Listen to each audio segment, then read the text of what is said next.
Listen up, I gotta tell you, there is something you should know.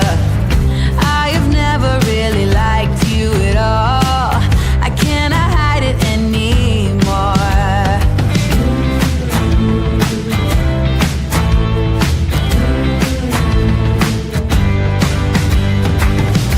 I've been thinking about the future, trying to forget about the past. So many ways that I could change for the better.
This is a true crime discussions channel. We speculate. This is all just speculation. Because it's true crime, it's for mature audiences only. There will be no children allowed, no exceptions.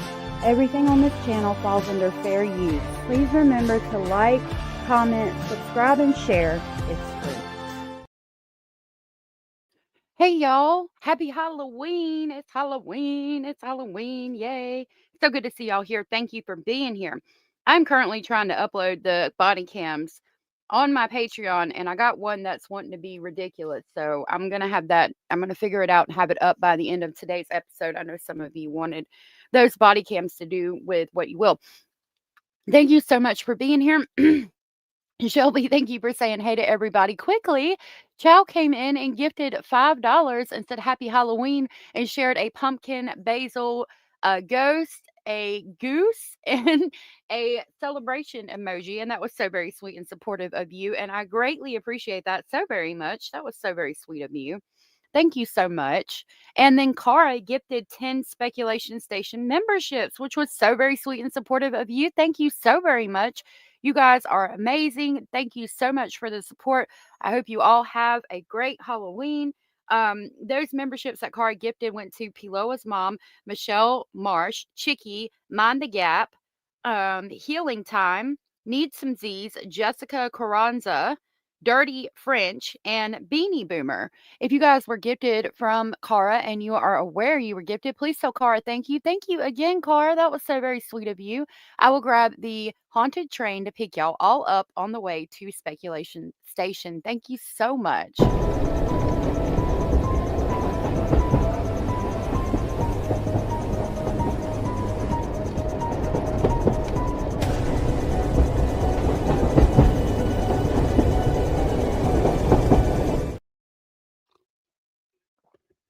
Thank you again. You guys are amazing. Thank you so much for the support. That was so very sweet of you guys. Thank you so very much. Thank you guys for being here with me this Halloween. Good to see you, Dandy and Rubber Ramada's here. Another one, and another one is here. Mustang, good to see you. Abella, it's good to see you. Shelby, good to see you. Cara and Angelina, good to see y'all. My loves, thank you for being here. Edith, good to see you. Thank you for being here. Kimmy C123, good to see you. And thank you for being here. Guys, Chow and Chicky V and Parabola, it's good to see y'all. And thank you for being here. You guys are amazing. Miss King of Anything, thank you for being here. Crackerjacks, good to see you. And thank you for being here. Gerald Campbell, good to see you. And thank you for being here. Allegedly speculating, I'm glad you decided to join us, ma'am. Lori Ann, good to see you. Thank you for being here.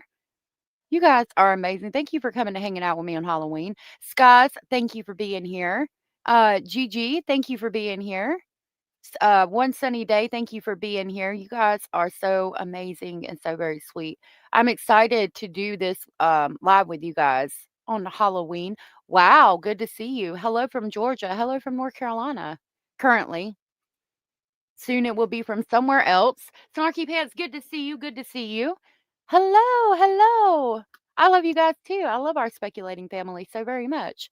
Listening ears only today, Friday with my hubby, my favorite holiday. That's awesome. I like Halloween a lot. It's my favorite. Hopefully, when we get moved, I'll be able to decorate like I like to do. I'm hoping. So we'll see. We'll see how it all works out. Yeah, we're gonna just have a chill episode today and just kind of listen to a scary story that I found interesting. I like to listen to stories from like the 1800s, and I found this one really interesting um, because it's like a Halloween story, and it also kind of gives us an idea or dives into the way people thought about people that were kind of weird back then. And I kind of want to talk to you guys about it. We're also going to watch a short on the history of Halloween really quickly. And then this evening, I'm going to be at Dutchess channel, and I just dropped her link. they're doing a Halloween party over there. A bunch of creators have costumes and things like that.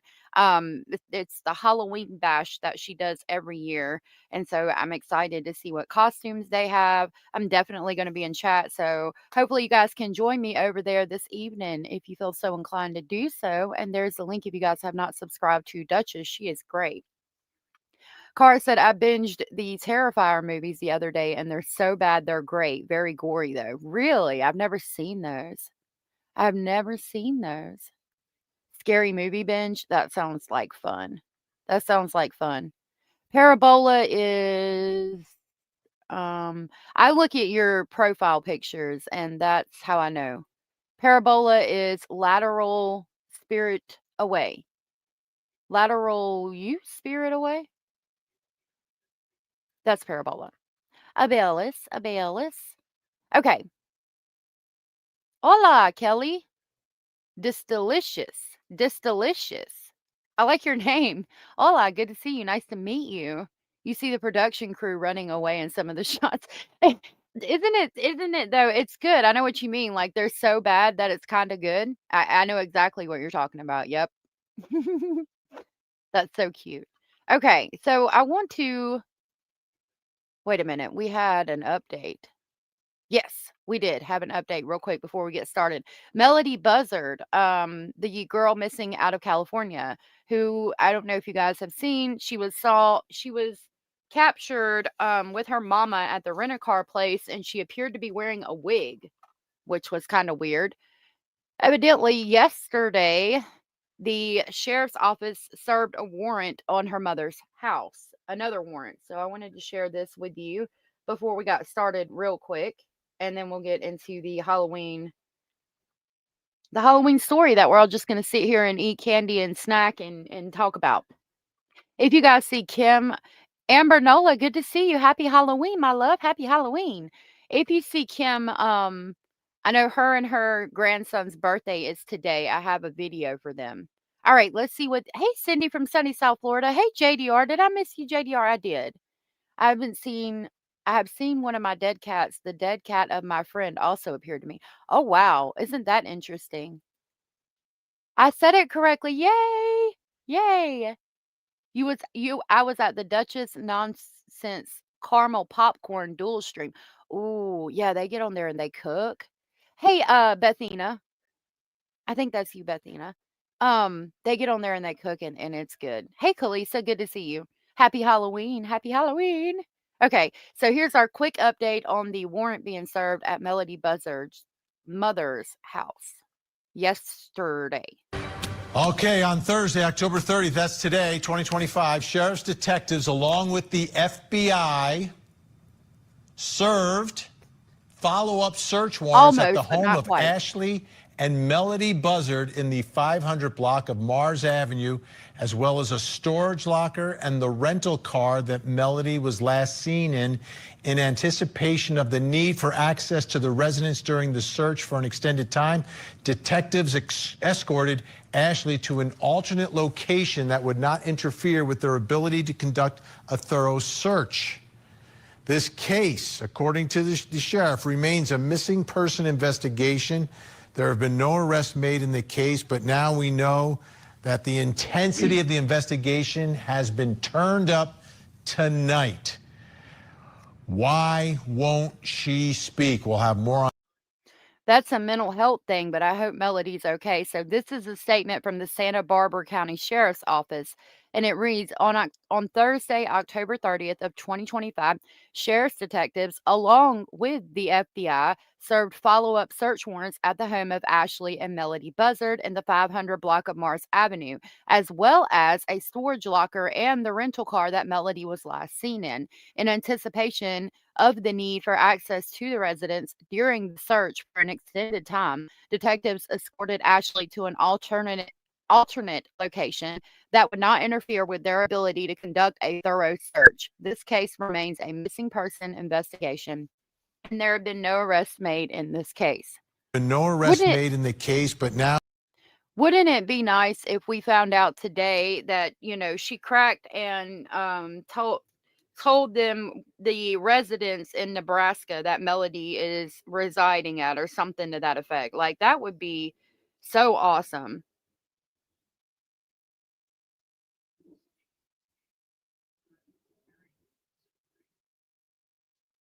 Oh, I'm sorry.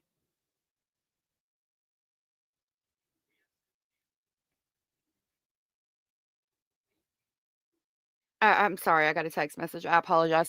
Um, it would be nice to find out that she was in Nebraska. She took her to Nebraska and came home alone. Yeah, it would be nice to know that, like, her mother stashed her in Nebraska or something and was hiding her for whatever reason. She felt she needed to hide her, and that the person who had her gave her back, and she was on the way back. You know what I mean? That would be what a great thing to happen, but I haven't heard anything yet. I'm keeping an ear out for it though. Okay. Now we're going to do our Halloween episode. Where is it? There it is. I don't know why I couldn't see it. So I wanted to share with you guys quickly the just a short on the history of Halloween, and then we're going to get into our scary story. Hey Robin, good to see you. Thank you for being here. Happy Halloween. So this short right here is going to give us again the history of Halloween. I will drop the link in the chat. It kind of tells us where it originated from, um, how it started, and I found it pretty interesting when I was scrolling through YouTube last night. Here is the link to this video so you guys can check it out. We're not doing lobotomies. Thank God for that. Today, Halloween decor means giant inflatable spiders and cinematic fog machines. But the history of decorating for the spookiest night of the year is a story of superstition, seasonal harvest, and paper products. The earliest form of Halloween decor was not decorative. It was purely functional, intended to ward off spirits. This tradition traces back to the ancient Celtic festival of Samhain. The core of this tradition is the jack-o'-lantern, but it was not originally a pumpkin. In Ireland and Scotland, people carved gruesome, demonic faces into large root vegetables, like turnips, beets, or potatoes, and placed them outside their doors with a glowing ember inside. The purpose was simple: to frighten away wandering spirits and, specifically, the restless soul of a figure from Irish folklore known as Stingy Jack. When Irish and Scottish immigrants brought this tradition to America in the 19th century, they quickly discovered that the Native American pumpkin was far larger and easier to carve. I found that interesting. It wasn't always a pumpkin that was used for a jack-o'-lantern. Like JDR said, they used to carve turnips, but then they found out that pumpkins were easier to carve and larger, so it became the pumpkin. I hope you've not had a lobotomy. Lord, I hope not. Kate C said, Happy Halloween, everyone. I've just spent the day as a witch at work, green face and all. I will be honoring my ancestors later tonight. Shaman for me. Yeah, I can't say it correctly, but that's what this goes back to. This, I apologize, is more about the history of the decorations, but I found it interesting.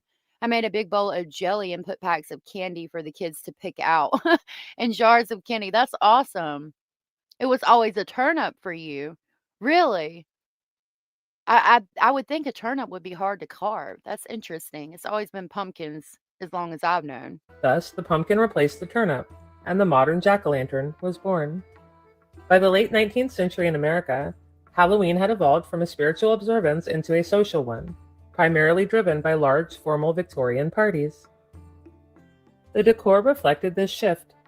It was now focused on the harvest season and romance, That's cool, Bethany. not fear. Hey, Holly. Decorations included cornstalks, gourds, nuts, and apples, the key components of games like bobbing for apples and various fortune-telling rituals.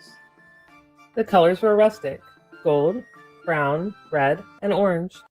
The atmosphere was spooky but genteel, with homemade silhouette cutouts of witches, black cats, and bats hanging in dimly lit lanterns. Percy. This was Halloween as a sophisticated social engagement, not a frightening night of superstition. The transition to modern, mass-produced decor began in the early 20th century. Companies like the Denison Manufacturing Company and the Beastol Company introduced inexpensive, brightly colored paper products. For the first time, Halloween decor was widely available to the middle class. Think paper honeycomb tissue, orange and black crepe streamers, and printed die-cut figures of grinning moons, dancing skeletons, and stylized witches.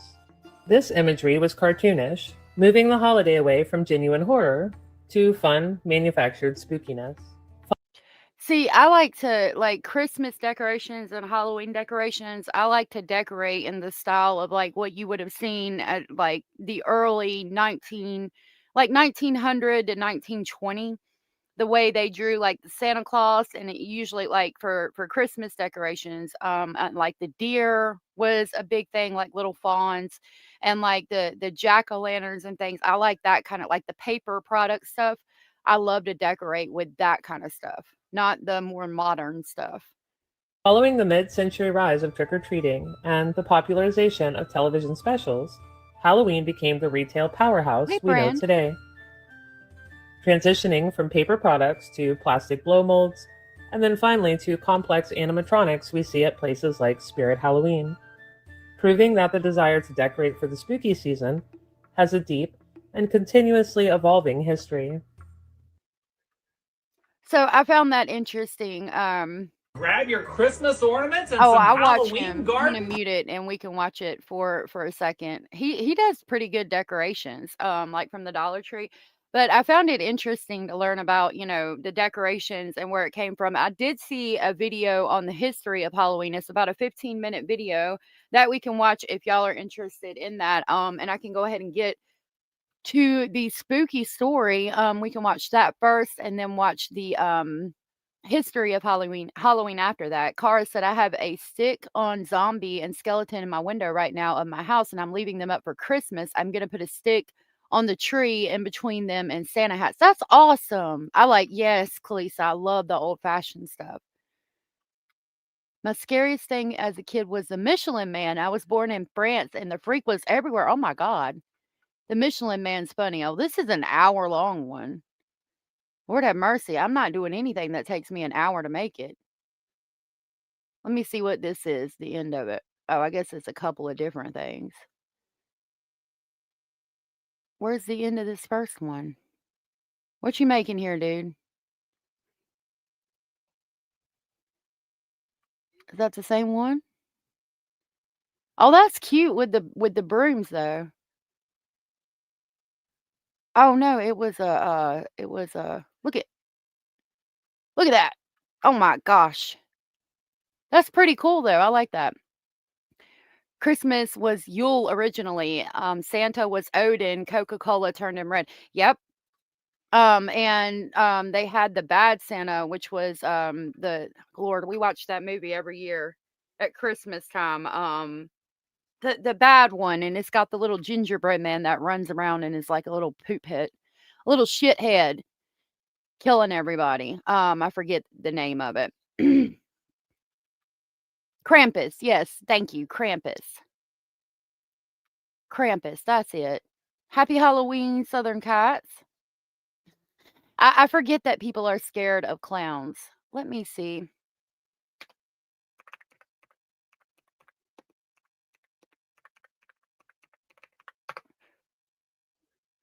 I saw one that was not. I watch him too. He makes like all the vintage candy and stuff. That's one that I've got saved that we watched with the kids. Yeah, that's a Shamhan. Let me look that up. Samhain.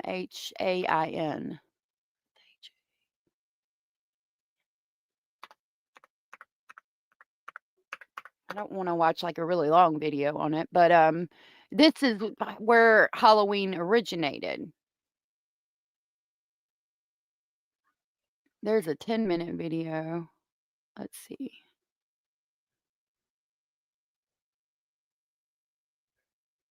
Real-time TV Plus from 2 days ago.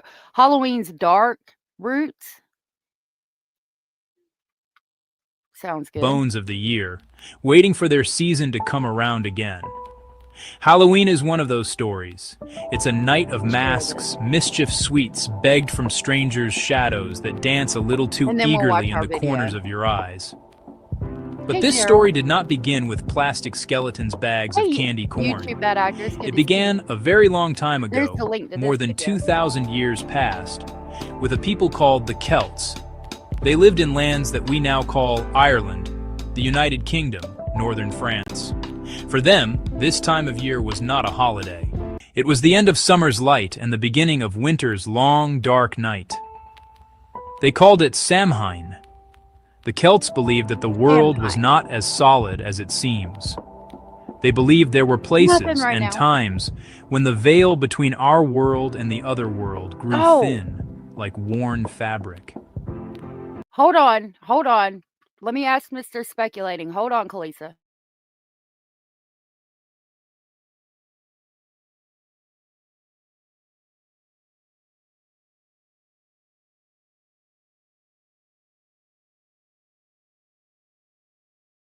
I don't know about the tornado sirens like you do from being in Arkansas. It could be a test. Make sure it's not a test. Make sure it's not a test. Make sure you're listening to the news and the Weather Channel.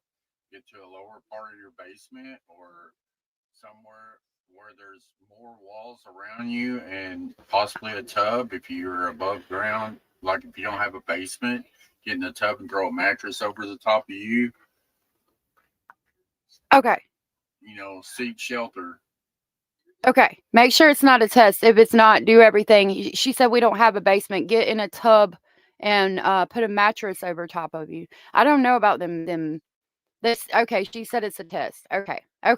I don't know about them siren things. They don't have them here. That's the first thing you do is turn on the news or the radio and find out. You need to make sure you have a plan. If you don't have a plan, you need to make sure you have a plan. It's a good time to make a plan.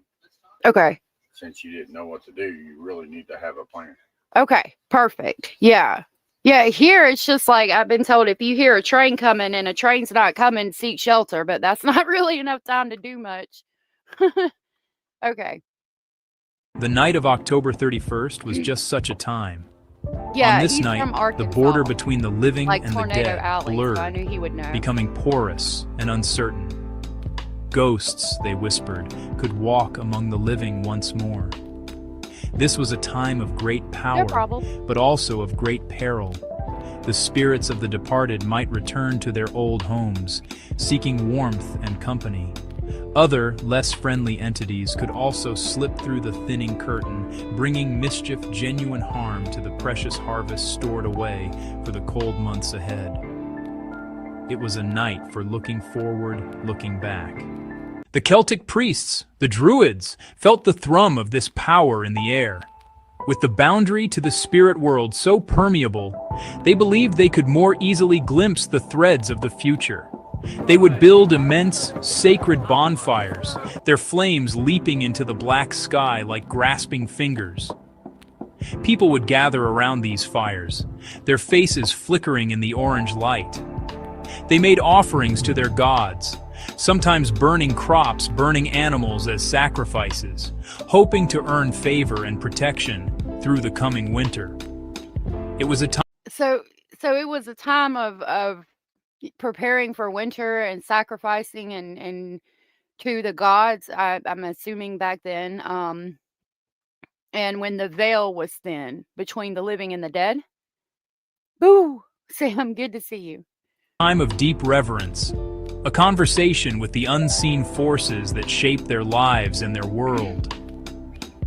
To move through this haunted night, people needed their own kind of magic, their own deceptions. They would don costumes, but not the cheerful costumes of today.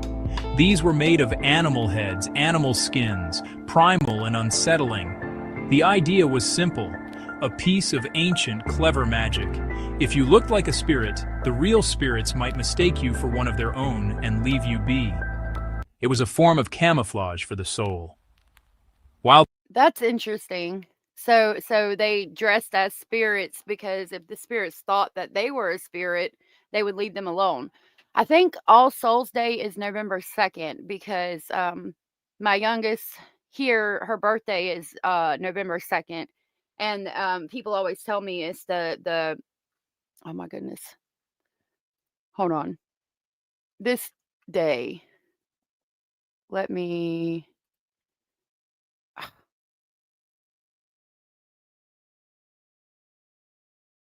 Dia dos los Muertos. I'm slaughtering that, but that's the Day of the Dead, and I think it's November 2nd, if I'm not mistaken. While the priests communed with the gods and the spirits walked the earth, families would gather for great feasts, setting places at the table for their departed Oh, it's kin, November 1st. Okay. offerings of food, offerings of drink before they returned to their own realm.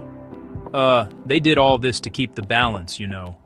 Empires, like tides, rise and fall, and they change the shores they touch. Around the year 43 AD, the Roman Empire spread its vast, stone-paved roads and legions across most of the Celtic lands. With them, the Romans brought their own gods, their own calendars, and their own festivals for the dead. Over the course Now, I thought your birthday was today, but your grandson's birthday is today, right? Because I made you a thing. I was waiting for you to get in here. It's good to see you. Samhain is a 3-day holiday. Only the first day is celebrated now. Okay, I didn't know that. And that makes sense that we have Halloween on the 31st, and then you were talking about All Saints Day and All Souls Day. It would be the 1st and the 2nd. Interesting. Course of 400 years, these traditions began to mingle and merge with the older Celtic festival of Samhain. It was like pouring two different colored inks into a single jar. Slowly they swirled together, creating something new and inseparable. The Romans had two festivals in late autumn that resonated with the themes of Samhain. So Samhain and the Roman festivals kind of combined and became one. So I made you, Kim, I made you a thing for your, hold on. It's in the wrong one, but we're going to check it out anyway. This is for you and for your grandson. I'll probably see you tomorrow, though.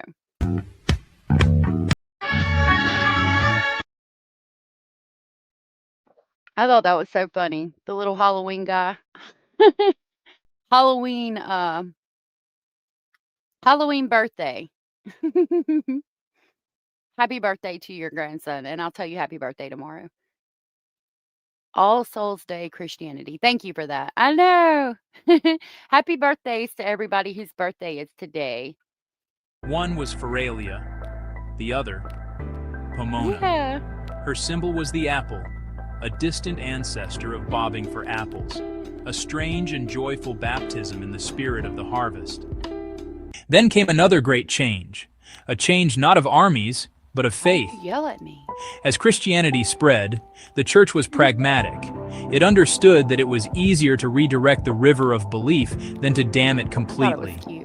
In the 7th century, Pope Boniface IV designated November 1st as All Saints' Day, the night before this holy day came to be known as All Hallows' Eve. Hallow is an old word for a holy or saintly person. Over centuries, All Hallows' Eve became simply Halloween. The church didn't stop there. In the 10th century, it established November 2nd as All Souls' Day. The 3 days, All Hallows' Eve, All Saints' Day, All Souls' Day, became a powerful new observance called Hallowtide. It was a clever piece of spiritual alchemy. The great bonfires of Samhain were still lit, but now they were said to keep the devil away. The fear of wandering spirits was reframed as a fear of demons, and the celebration of the harvest was woven into a time of Christian prayer and remembrance. Well, traditions have a way of reshaping themselves. Stories, like people, can immigrate. They pack their bags across vast oceans and put down roots in new soil, where they grow and change in surprising ways. In the mid-19th century, a great wave of immigrants left Ireland and Scotland, driven by famine and the hope of a better life in America. Tucked away in their memories and traditions, they carried Halloween with them. Anders, so you don't celebrate Halloween, you celebrate All Saints' Day where you're at. Sweden? Yes, I think. And you light candles and put them on one of your relatives' graves. That's interesting and very sweet. When they arrived, they found a country that had harvest festivals of its own hayrides community gatherings, but it did not have this specific haunted night. The immigrants began to share their stories and their customs, planting the seeds of Halloween in American culture. At first, these celebrations were small and community-focused. People would gather for Halloween parties that were more about socializing than about spirits. They played games, told ghost stories, and celebrated the harvest. Over time, these Irish and Scottish customs began to spread, captivating the American imagination. The idea of a night for mischief costumes and spooky fun took hold, evolving from a folk tradition into a more widespread part of American life, a night for public parties and parades. One of the most powerful stories they brought with them was the tale of the jack-o'-lantern. Oh, wow. Jack was a clever, miserable drunkard who was famous for playing tricks on everyone, including the devil himself. Twice, Jack trapped the devil and only agreed to let him go after the devil promised never to claim his soul. When Jack finally died, he found himself in a bit of a predicament. Heaven wouldn't take him because of his sinful life. But when he went to the gates of hell, the devil, true to his word, turned him away. Jack was cursed to wander the dark space between worlds for all eternity. Lost and alone in the endless dark, Jack pleaded for a light. The devil tossed him a single burning coal from the fires of hell, a coal that would never go out. To carry this unholy ember, Jack hollowed out his favorite food, a large turnip, and placed the coal inside. He has been wandering the earth ever since. That is so interesting. I never knew that that's where the jack-o'-lantern came from. So this guy named, as they were saying, a guy named Jack, who was famous for playing tricks, and he was a drunkard, captured the devil twice. He played tricks on everybody, even the devil, and caught the devil twice. The second time, in order to let him go, he made the devil promise never to take his soul. And then when he died, because he had lived a sinful life, he couldn't go to heaven.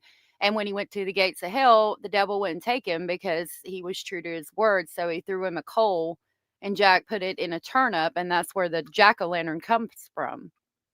That's really interesting. I never knew that either. How cool. I love stuff like this. I'm glad y'all are here to watch it with me and to learn it with me. I really appreciate you guys hanging out with me today as we go through this stuff and listen to it, because I mean, this stuff is like really fascinating to me, and I'm glad you guys like it too. Thank you for being here. Ghostly figure known as Jack of the Lantern, or jack-o'-lantern. In Ireland, people would carve scary faces into turnips, potatoes, or beets and place a candle inside, hoping to frighten away stingy Jack and other malevolent spirits. When the tradition came to America, immigrants found that the native pumpkin was much larger and far easier to carve, creating the iconic grinning orange lanterns we know today. Right.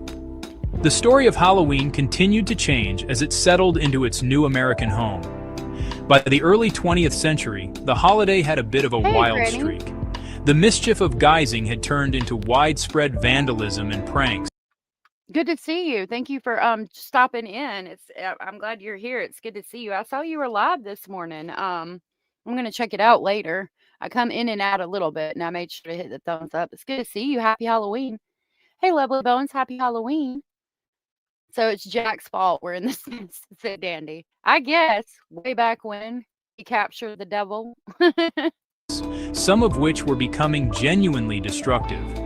Community leaders and newspapers began a concerted effort to reshape Halloween into an event primarily for children. They promoted organized parties, parades, and, most successfully, pushed the idea of organized, door-to-door trick-or-treating as a harmless alternative to pranks. The implicit deal was simple: give the kids a treat, and they won't play a trick on you. This shift worked. By the 1950s, Halloween had been fully reborn as a family-friendly, child-centered holiday. The post- I wish he'd quit stopping it every so often he comes out of nowhere and yells at me. He's got to stop doing that. War baby boom solidified trick-or-treating as a beloved American ritual. The costumes, once meant to ward off spirits, now became a chance for children to embody their heroes, their dreams, or their favorite monsters from the burgeoning worlds of television and movies. Witches became less about feared crones and more about pointed hats and broomsticks. Ghosts became friendly figures under white sheets. The old fears were being repackaged as fun, a safe way to play with the idea of the dark without having to truly believe in it. The second half of the 20th century saw Halloween evolve once more, this time into a massive commercial enterprise. What was once a night of homemade costumes and simple soul cakes became an industry. Stores began to fill with pre-made costumes, mountains of... Now, I think it's good that the kids have this and we can take them trick-or-treating and they get to do all of that. But sometimes I wish it wasn't so commercialized and so sold, like overpriced, oversold, over all of they do it with Christmas. Like they had Christmas stuff out in July this year. I don't like that part of it. I wish we could go back. Like I said, I like to decorate with like the paper stuff from the early 1900s and things like that. I wish we could go back to that and it not be so commercialized. You know what I mean? Candy and elaborate decorations long before October even arrived. The holiday expanded beyond just children. Did you hear he got in trouble? So I heard last night that evidently, allegedly, supposedly, that trial, Barry Morphew, he went in there and like, I don't know if he recorded it or he got a stream off of the internet and was like going over it or something. But anyway, because of JLR and a couple of other YouTubers who streamed the trial, they're not allowed to have any media or anything in the Barry Morphew trial now, which I was like, wow, that's insane. And Mr. Speculating heard it last night and he brought up an interesting point. He said they can't do that. And we were like, why? Me and Hio were talking on the phone and we were like, why? And he said, well, because, it's the taxpayers who pay for the courtroom and the judge and the salaries of all the people in there. So therefore they have a right to go in there and record. You can't be told that you cannot record in any facility or things like that. I think Superior Court, maybe you could, but he was like, they shouldn't be able to tell you that you can't record because it's a public place, it's a public courtroom, and it's paid for with tax dollars, which I thought was an interesting point. But I said, in order to prove that or to get anywhere with it, you would have to have a lot of money to sue the court. And I don't know of anybody that has funds to be able to do all of that. Dandy said, I don't celebrate Halloween anymore. Opening the door to strangers has gotten quite dangerous. Yeah, you could set a lot of people when we go out, they'll set a bowl of candy out and then just let kids take from it. Hopefully, they don't take too much. I make sure mine don't. Rubber said it was simply stated, do not record on the front of the cage. And JLR recorded it among other ones, but he also threatened the judge and other witnesses. I did a stream on it. Oh, wow. I have to check it out. Granny said the courts only have to be open to the public. They don't have to allow recording. It seems like since we pay for that, like somebody could try to fight that. But again, you'd have to have a lot of money. But yeah, you're right. You're absolutely right. Like it only has to be open to the public. They don't have to allow you to record. And thank you for that. We were debating it last night. Linda, good to see you. Samhain is a pagan holiday when the veil between the land of the living and the world of the dead is thin. Very beautiful day. Yeah, we're going over kind of the history of Halloween, and then we're going to listen to a scary story. I thought it interesting. And thank you for being here. Some courthouses won't even allow you to bring your phone in the building. Yeah, most in North Carolina don't allow you to. If you get permission from the judge, yeah, and they submit motions and all the things. Oh, yes, please. And I'll grab Granny's link as well. Please share Rubber's video and I'll grab Granny's real quick. Adults reclaimed it, visiting commercial haunted houses that promised a professional cinematic scare. The pumpkin, once just a humble gourd for Jack's Cole, became the central icon of the season, its smiling face appearing on everything from coffee cups to front porches.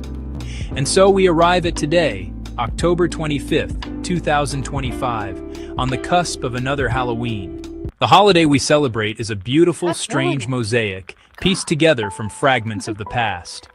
In every grinning pumpkin, there is an echo of Stingy Jack's lonely lantern.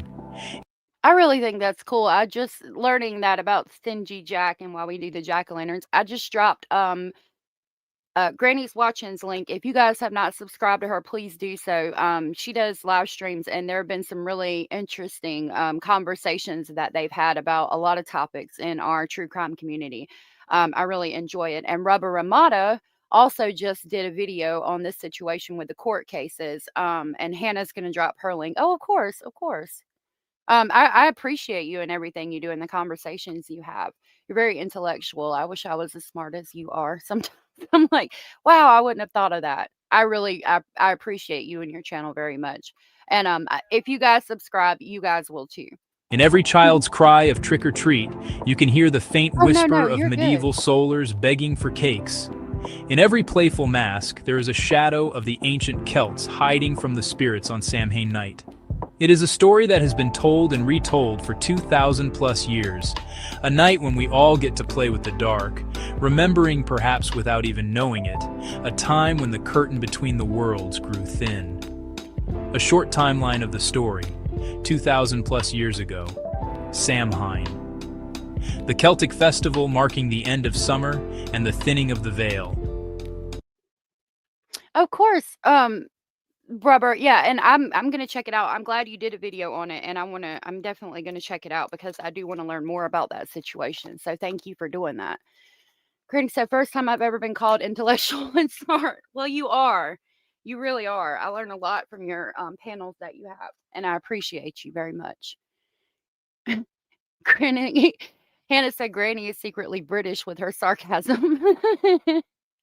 That's funny. It makes me sad. One year I took the candy with me and just handed it out while I was walking around with my kids. Oh, that's sweet. That's a good idea. I've never thought about that because I've wanted to like leave candy as I take the kids out. That's a really good idea. I think that's great. Imagine being from Ireland and I never knew it was our fault. Circa 43 to 400 AD, Roman festivals of Feralia and Pomona blend with Celtic traditions. 7th to 10th centuries. The Church introduces All Saints' Day and All Souls' Day, creating All Hallows' Eve. Middle Ages. The customs of souling and guising establish door-to-door rituals. 19th century. Irish and Scottish immigrants carry the traditions, including the jack-o'-lantern myth, to America. 20th century to today. Halloween is transformed into a commercialized, child-friendly holiday of trick-or-treating, parties, and pumpkins. Well, okay. I think that's really interesting, and I'm glad to know the history. I just wish it wasn't so commercialized, all of them. That's the one that I saw I was going to go over. But it didn't come up when I looked for it. From Harvest to Haunting, how Shaman became Samhain, became Halloween. But we just watched a video on that. Okay.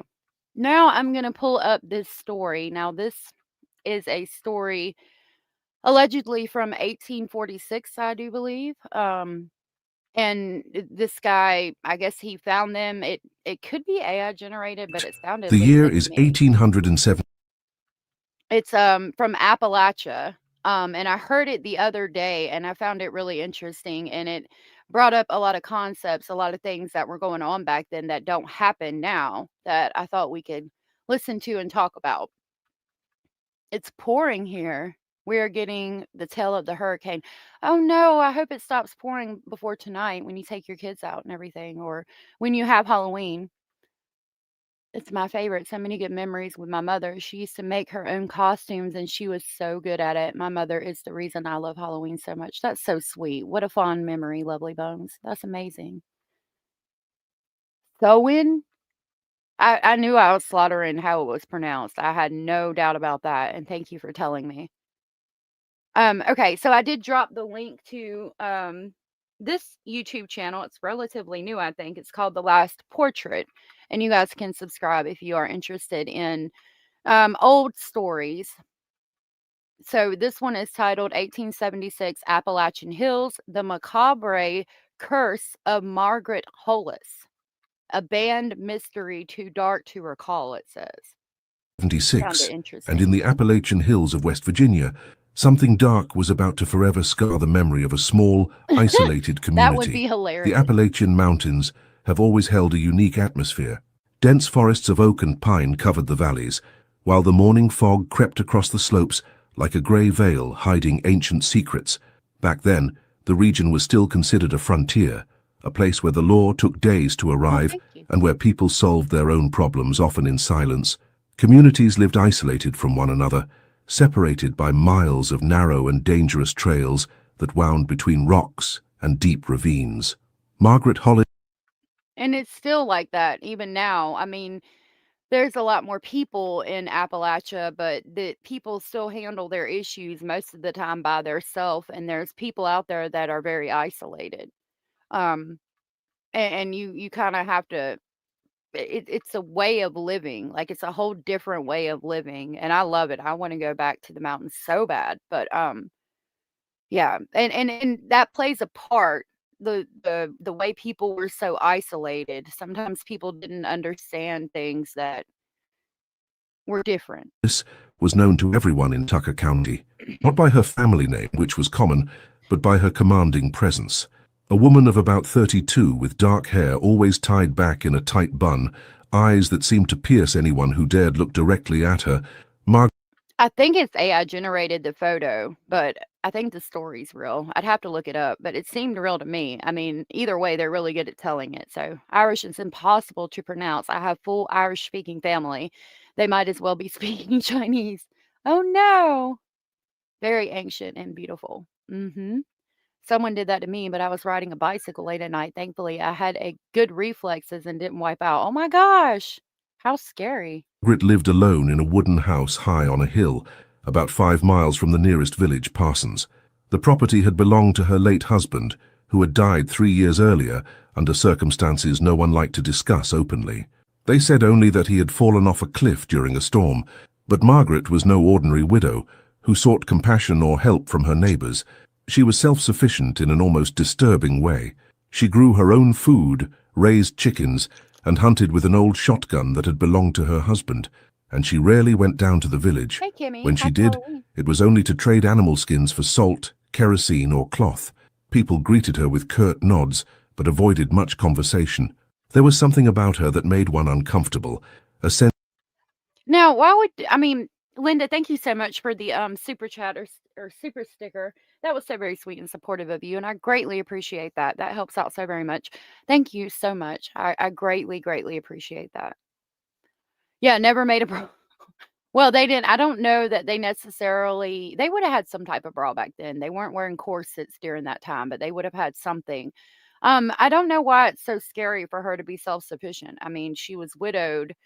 We didn't start getting divorces or getting remarried after, if we were widowed, until like way after this. So it was normal for a wife, if her husband died, to be widowed and to rely on herself.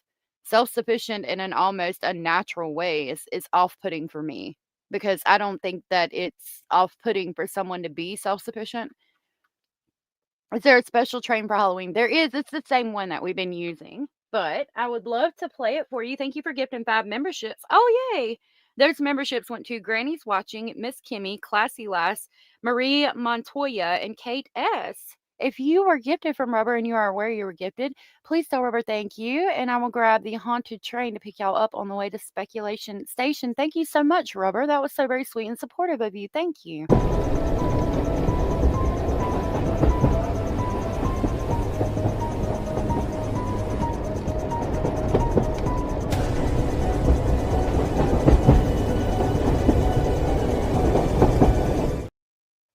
He is so tired of hearing her talk, that skeleton.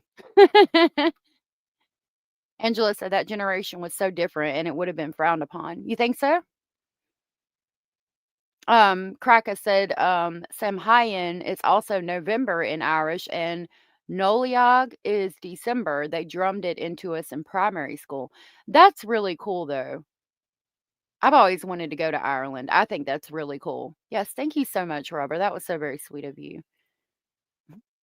He made us all the emojis. I love that.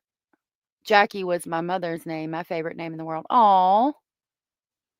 Yeah, thank you, Linda. My work has been so busy and consuming. Really? I hope it gets better. You need some mod lessons? That she I knew don't even know things how to others do it didn't. half the It was time. in October of that year that the first rumors began to circulate. A farmer named Thomas It Brennan was. was returning from a trip to the neighboring county when he decided to take a shortcut along the trail that ran near Margaret's property. It was late afternoon, and the golden sunlight was already fading through the trees. Thomas later said he heard something strange coming from the direction of her house. It wasn't a scream, but a low, repetitive chant that echoed through the trees in a way that made the hairs on his arms stand on end. Happy He Halloween. urged his horse on and rode on without looking back. Days later, another traveler reported something similar. This time it was a merchant transporting goods between villages. He also heard voices coming from Margaret's property, but couldn't identify whether they belonged to one person or more. What disturbed him most was that, as he looked toward the house, he saw a faint light moving among the trees, as if someone were carrying a lantern in circles around the property. But it wasn't normal walking. The light moved erratically, sometimes too quickly, sometimes stopping completely for long minutes before starting again. The community began to talk. In a region where superstition still ran deep, where stories of witchcraft had been told around the fire since colonial times, any unusual behavior was met with dark interpretations. Margaret was already viewed with suspicion, but now the suspicions intensified. Some said she spoke to spirits. Others claimed she performed forbidden rituals learned from the indigenous people who inhabited these lands long before the colonizers arrived. The local pastor, Reverend Samuel Whitmore, tried to intervene. He went up to Margaret's house one November morning, accompanied by 2 members of the congregation. They knocked on the door for several minutes, but no one answered. The house appeared empty, though the chimney still emitted a thin line of smoke. They See, isn't it interesting to think about how back then when superstition was so prevalent, how people would do that? Like they would think that you were involved in like witchcraft and these weird practices and things, and they would just send people up there and they would like you would have to answer before the court and things like that. It's crazy to think about living back then. Kimmy, good to see you. Bless your heart and trick or treat for my gifted membership. Thank you. All. Y'all are so sweet. I like it too. And I like that this picture is going to remain the same. I like the way that they describe it to where you can almost picture it in your head, you know? I've heard a lot of stories about the Appalachian Mountains, spooky stories. I love them. They're my favorite. circled the property and found something that deeply disturbed them. In the backyard, there were marks on the ground forming circular patterns, as if something or someone had been dragged repeatedly around a central point. Near the marks, they found animal bones deliberately arranged, forming symbols that neither of them could identify. Reverend Whitmore returned to the village and called a meeting at the church. The discussion was heated. Some argued that Margaret should be confronted directly and questioned about her practices. Others argued that she was harming no one and that everyone had the right to live as they pleased, as long as they did not interfere in the lives of others. But Could you imagine nowadays, like somebody coming to your house, like the sheriff, and being like, "You got some pagan symbols in your ground, and there's some animal bones, and we need to know what the hell's going on here." Like back then, it was normal. Now it would be like, "Excuse me." I know I've definitely been put on the stake for being out of the ordinary, right? All the women of Salem were healers and strong women or disadvantaged women. It was a very sad time. What happened in Salem was very sad. And it's crazy how the church and just people that were in a new place, a new land, so to speak, or America, were so afraid of things that they thought people needed to be burned at the stake for being witches, allegedly.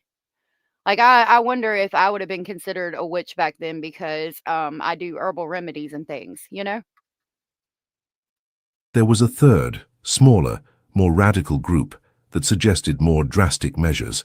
This group Right. believed that Margaret represented a real danger, something that needed to be eliminated before she brought disgrace to the entire community. While the village debates raged, Margaret continued her secluded life on the hill. No one knew exactly what she was doing up there, alone in that house surrounded That's by cool, dense, Ed. silent forests.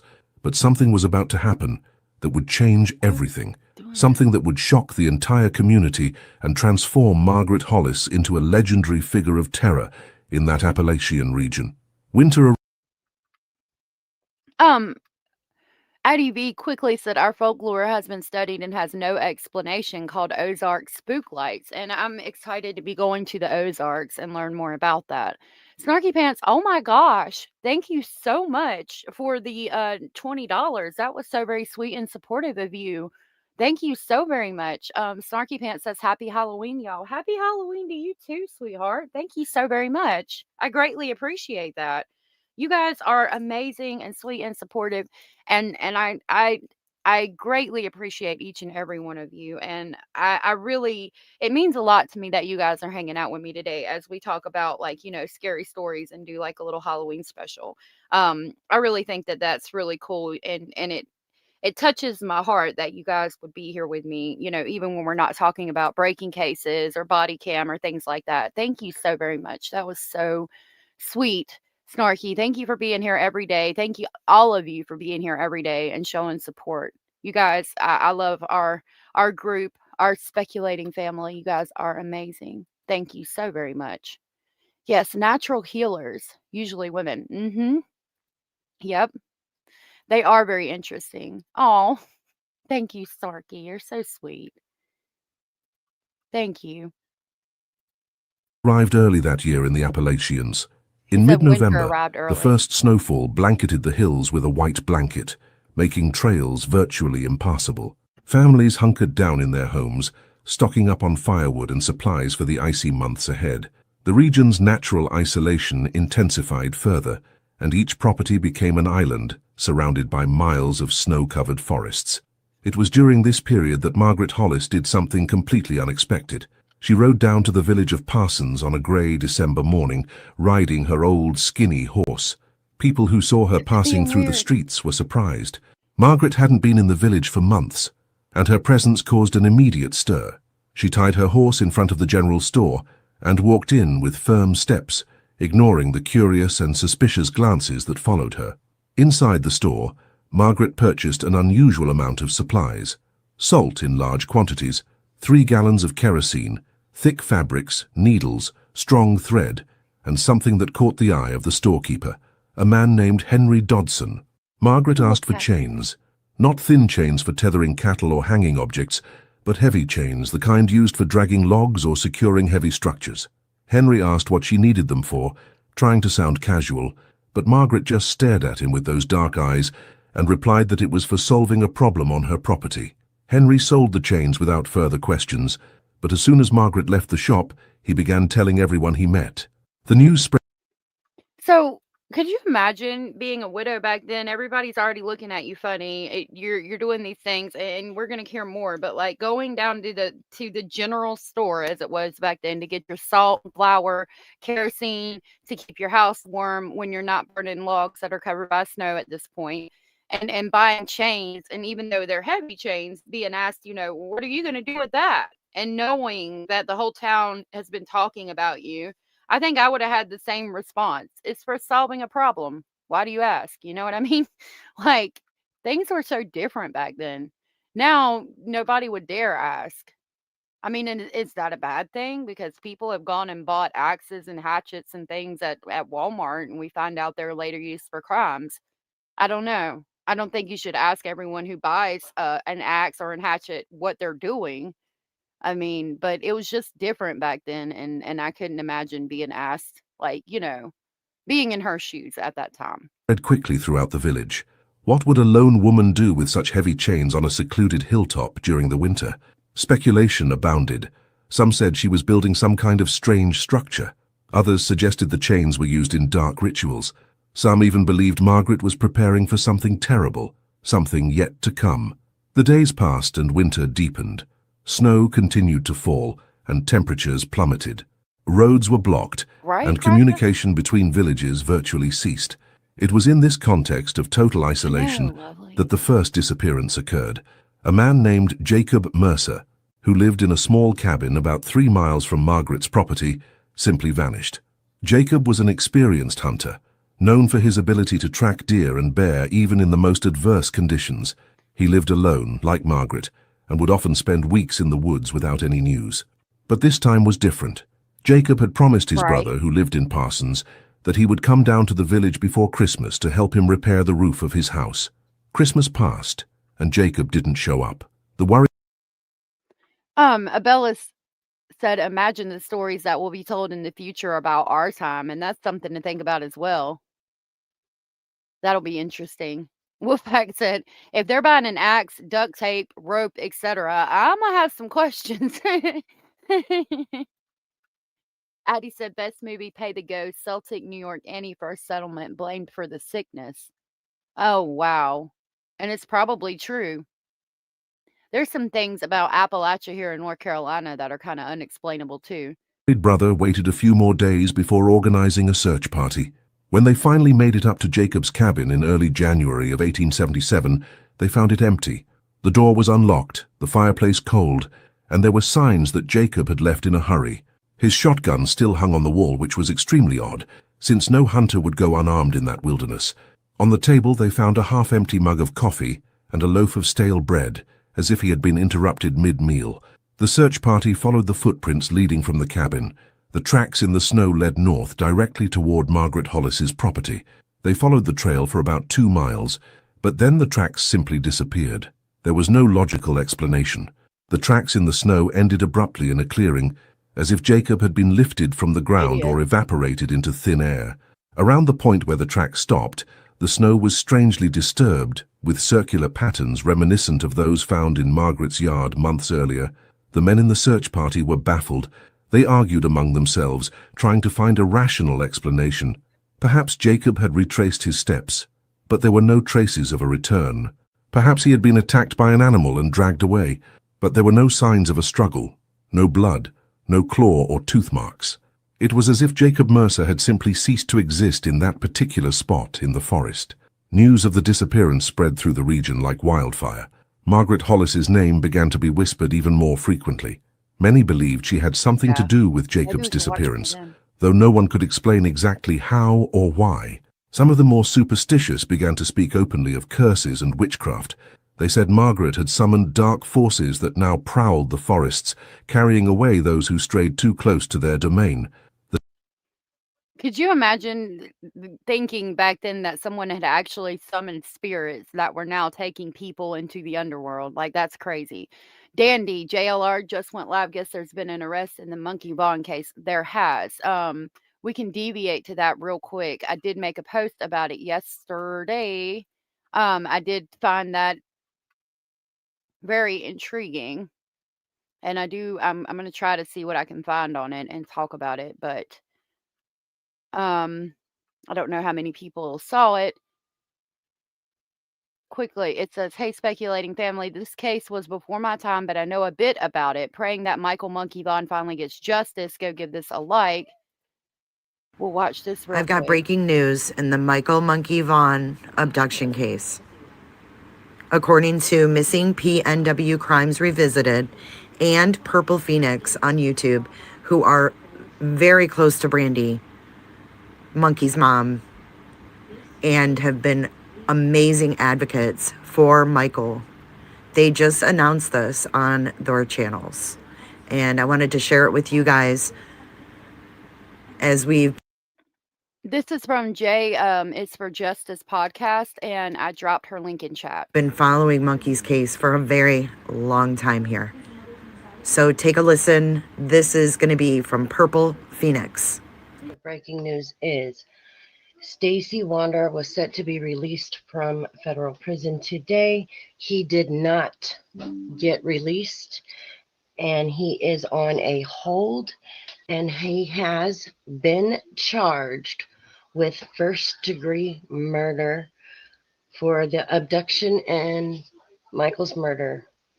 He is being charged with first-degree murder and kidnapping of Micheal Joseph Vaughn. And now to hear from Missing PNW Crimes Revisited. Oh my God, you guys. I am almost in tears here. I am on the phone with somebody that I know that's been talking with Stacy Wandra. She got a phone call from Stacy. I'm still waiting for her to find where Stacy Wandra is talking about being released from federal prison. and then being charged with first-degree murder and Michael's abduction. I called Brandy to make sure she knew, and she knew, and she told me to play this recording of him talking about it. So my girl is trying to find it and get it where she needs to get it. But Stacey Wandra has been charged and arrested with Monkey's murder and abduction. And there are lots of other charges. I'm trying to breathe, you guys. Oh my God, I'm so emotional. I'm like laughing because he thought he was getting out and he's not. They put him right back. He's on hold, back in federal prison, going to be transferred to Idaho from there. I've got tears rolling down my face. I'm going to play a snippet of Stacey talking to this person on the phone and talking about how he's not getting released. I will link both of their channels in the description so you can go watch the whole live yourself. They press charges for their, I think, first-degree murder, kidnapping, and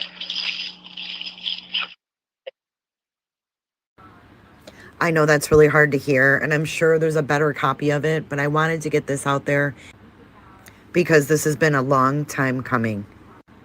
I'll keep you guys posted on any further information.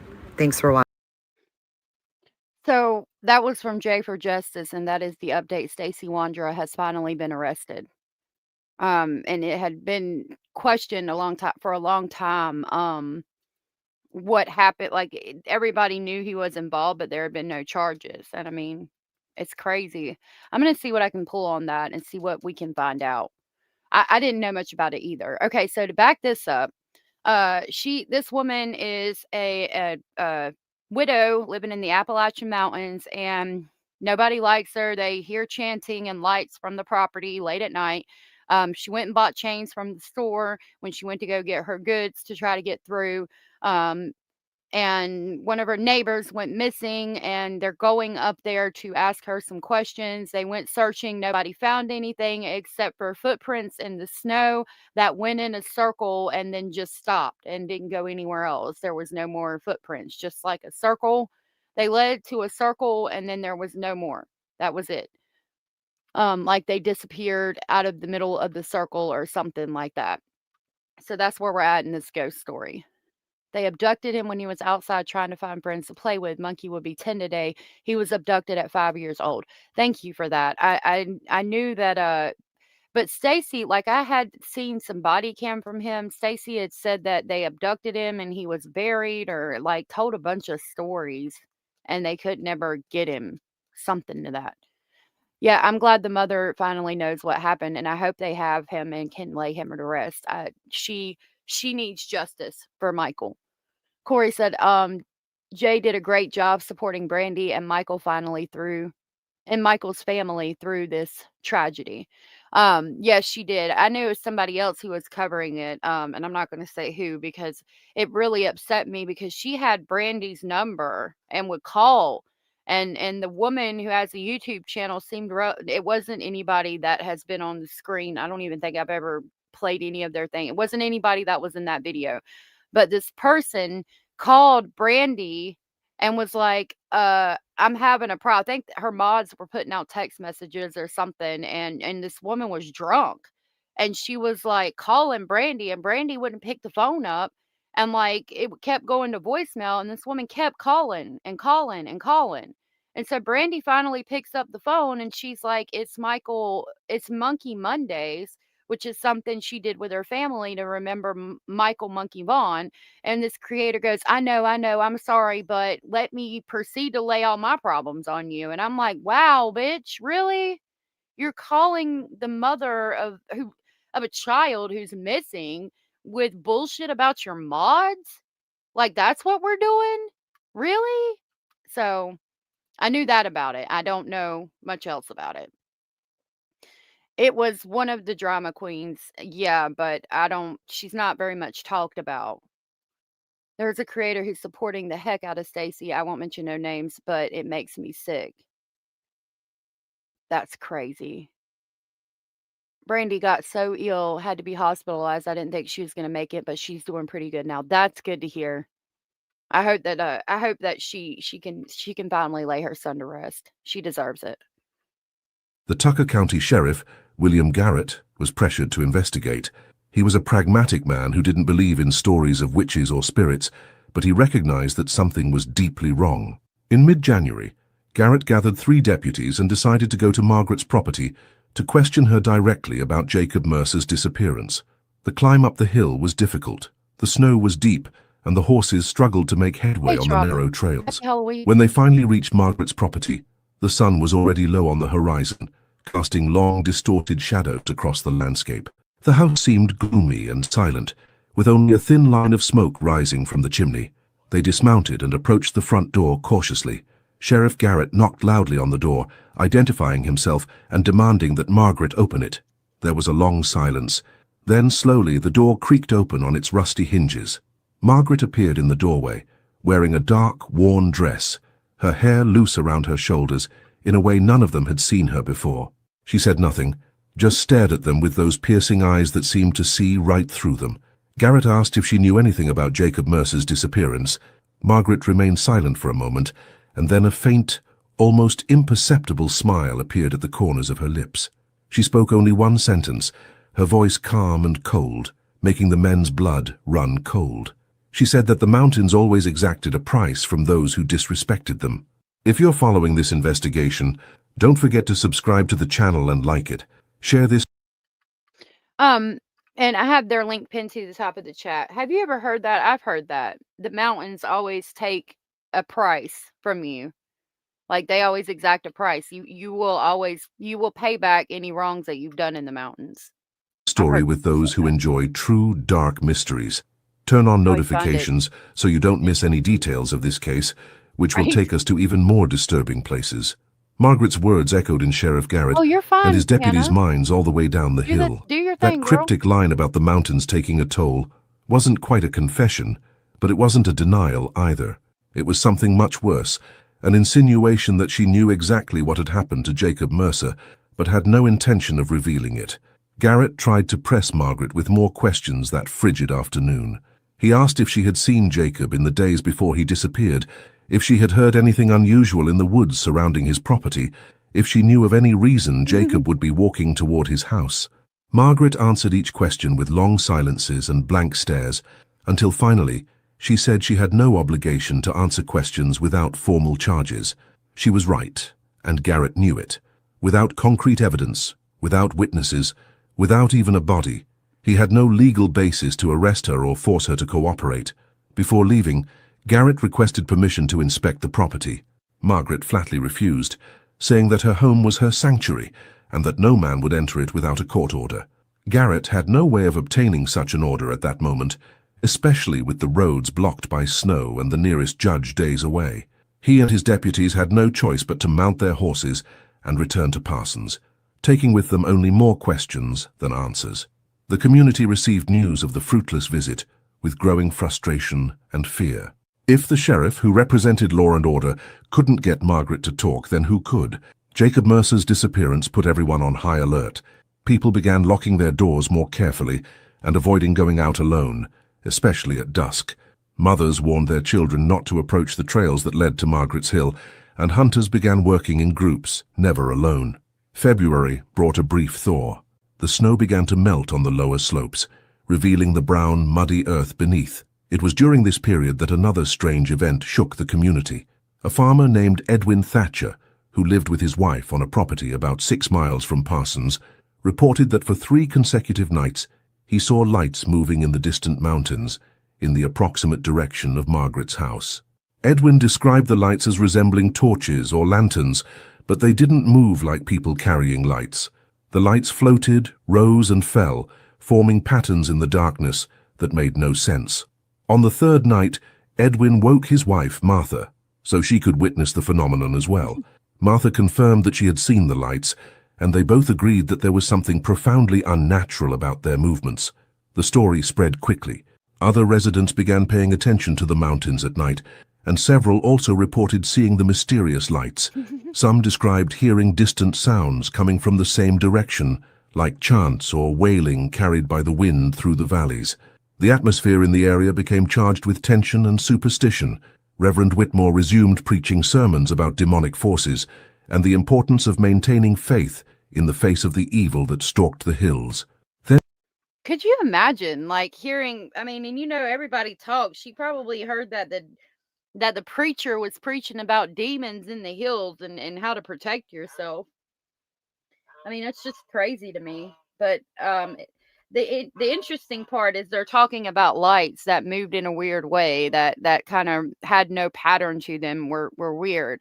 And that's been a thing in Appalachia, in the Appalachian Mountains, for a long time. There's a lot of talk of lights that show up that can't be explained.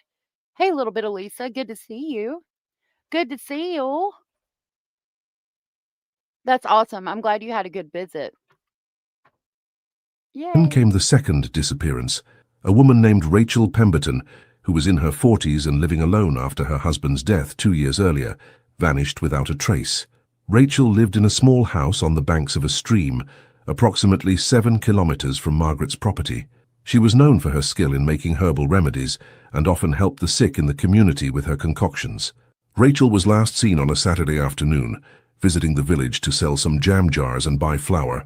She spoke briefly with the local Catholic priest, Father Micheal O'Brien, and mentioned that she was concerned about something she had found near her home. When the priest asked what it was, Rachel hesitated, seemed about to say something, but then changed the subject and said it was nothing important.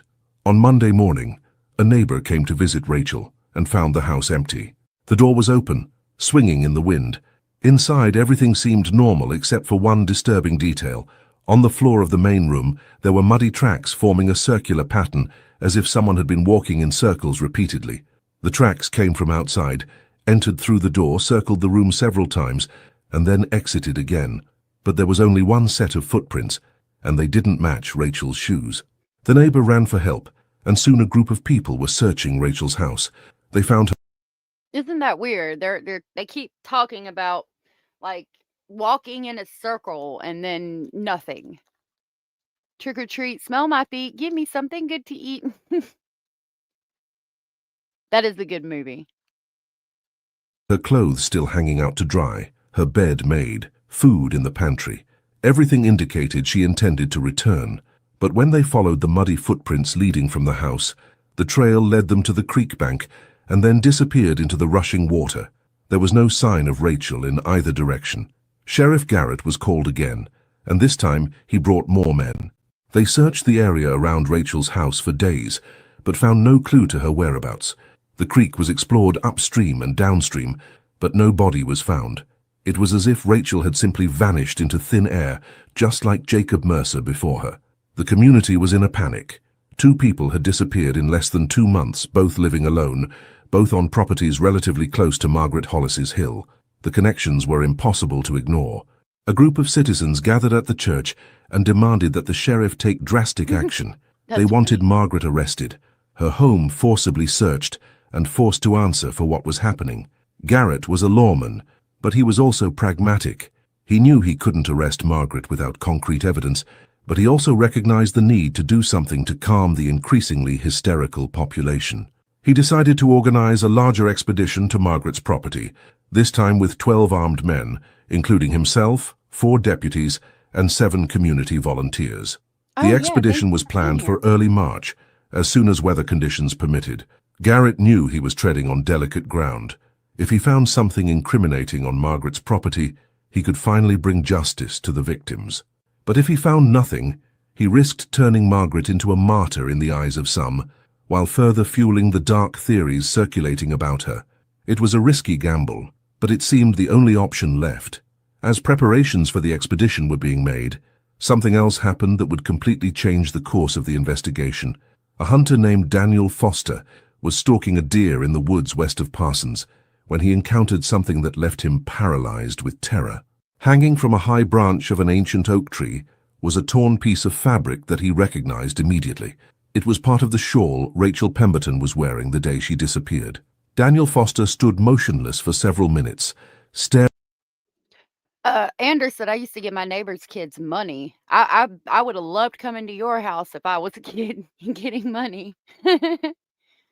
Sounds like a serial killer was roaming, doesn't it? Lovely Bones said, I broke a toe running through a cornfield when I was younger. My friend and I were the children of the corn back then. That's awesome to have good memories like that, you know? I like Halloween. But yeah, broken toes do hurt. Somebody in the mountains feeding them bears, said Wolfpack. Yep. Staring at the scrap of fabric gently swaying in the cool March breeze. Rachel's shawl was torn raggedly, as if it had been ripped off forcefully. The edges of the fabric were stained with something dark that might have been mud or dried blood. It was impossible to tell at this distance, and with the light filtering through the treetops. The hunter mentally marked the tree's exact location and ran back to Parsons as fast as his legs could carry him. By the time he reached the village, he was breathless and agitated, barely able to form coherent sentences. He found Sheriff Garrett in the makeshift office behind the church and reported his discovery. Garrett wasted no time. He gathered 2 deputies and immediately followed Daniel back into the woods. When they arrived at the scene, the sun was already beginning to sink below the horizon. The tree was a massive oak, with a trunk so wide that 3 men, arm in arm, could barely wrap their arms around it. The piece of fabric was hanging about 15 feet off the ground, meaning someone or something had climbed all the way up to place it. Garrett ordered one of the deputies, a young, agile man named Thomas Riley, to climb up to retrieve the fabric. Thomas climbed with difficulty, clinging to the jagged branches. When he finally reached the shawl, he shouted something that caused all the men below to look at each other in concern. He said there were strange marks on the branch, as if something sharp had scratched the wood repeatedly, forming symbols or letters he couldn't decipher. Garrett ordered Thomas to descend immediately, bringing the cloth and, if possible, a piece of the branch with the marks. Back on the ground, Thomas handed the shawl to the sheriff. It was definitely the same one Rachel was wearing. Several villagers could confirm this. Dark stains on the fabric were carefully examined. Garrett rubbed a small amount between his fingers and sniffed. It didn't smell like blood. It was more like wet dirt mixed with something he couldn't identify. The piece of twig Thomas brought back clearly showed intentional marks, deep scratches that formed patterns reminiscent of runes or ancient symbols. The discovery raised more questions than answers. Why would... Isn't that interesting? Like the discovery, when they say that the discovery raised more questions than answers, what would that mean? Like one person's already missing. We go up and another woman is missing. Her shawl is in a tree and there's like ruin symbols carved into trees around her. Like that would be creepy, even though we're talking about a time when, you know, people were overly so superstitious. Abella said, I don't mind Halloween, but I don't like fireworks. Thankfully, they're banned here. I've never heard of fireworks on Halloween. I don't know.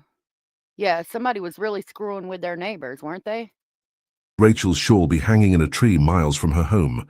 Who or what had climbed it back then to leave it there? And what did those symbols carved into the wood mean? Garrett knew he needed answers, and he also knew those answers likely lay on the hill where Margaret Hollis lived, isolated from the rest of the world. The planned expedition to Margaret's estate was moved forward. Garrett didn't want to wait any longer. The next morning, he gathered his group of 12 men, all armed with rifles and revolvers, and began the long climb up the trail covered in mud and slush. The atmosphere was tense. No one said much. Only the sound of horses' hooves and the creak of saddle leather broke the heavy silence that hung over the group. When they arrived at Margaret's property around noon, something immediately seemed different. The house was completely silent, with no smoke coming from the chimney, no signs of life. The windows were boarded up, something that hadn't been there during Garrett's last visit. The yard, which had previously had those disturbing circular markings, was now completely empty and clean, as if someone had carefully swept the entire area. Garrett dismounted and approached the door cautiously, his hand resting on the handle of the revolver clipped to his belt. He knocked loudly, announcing his presence and demanding that Margaret open it immediately. There was no answer. He knocked again, louder this time, and shouted that he had authorization to break in if necessary. Still, there was only silence. The sheriff looked at his men and nodded. 2 deputies approached with a heavy log they had brought especially for this situation. With 3 loud knocks, the door gave way, the hinges breaking and the old wood splintering. The group entered the house with their weapons drawn, prepared for anything. The interior of the house was gloomy and cold. It took a few moments for their eyes to adjust to the darkness. When they could see better, what they saw left them deeply disturbed. The house was completely empty. There was no furniture, no clothes, no kitchen utensils. The bare walls showed stains of damp and mold. It was as if no one had lived there for years, not just days or weeks.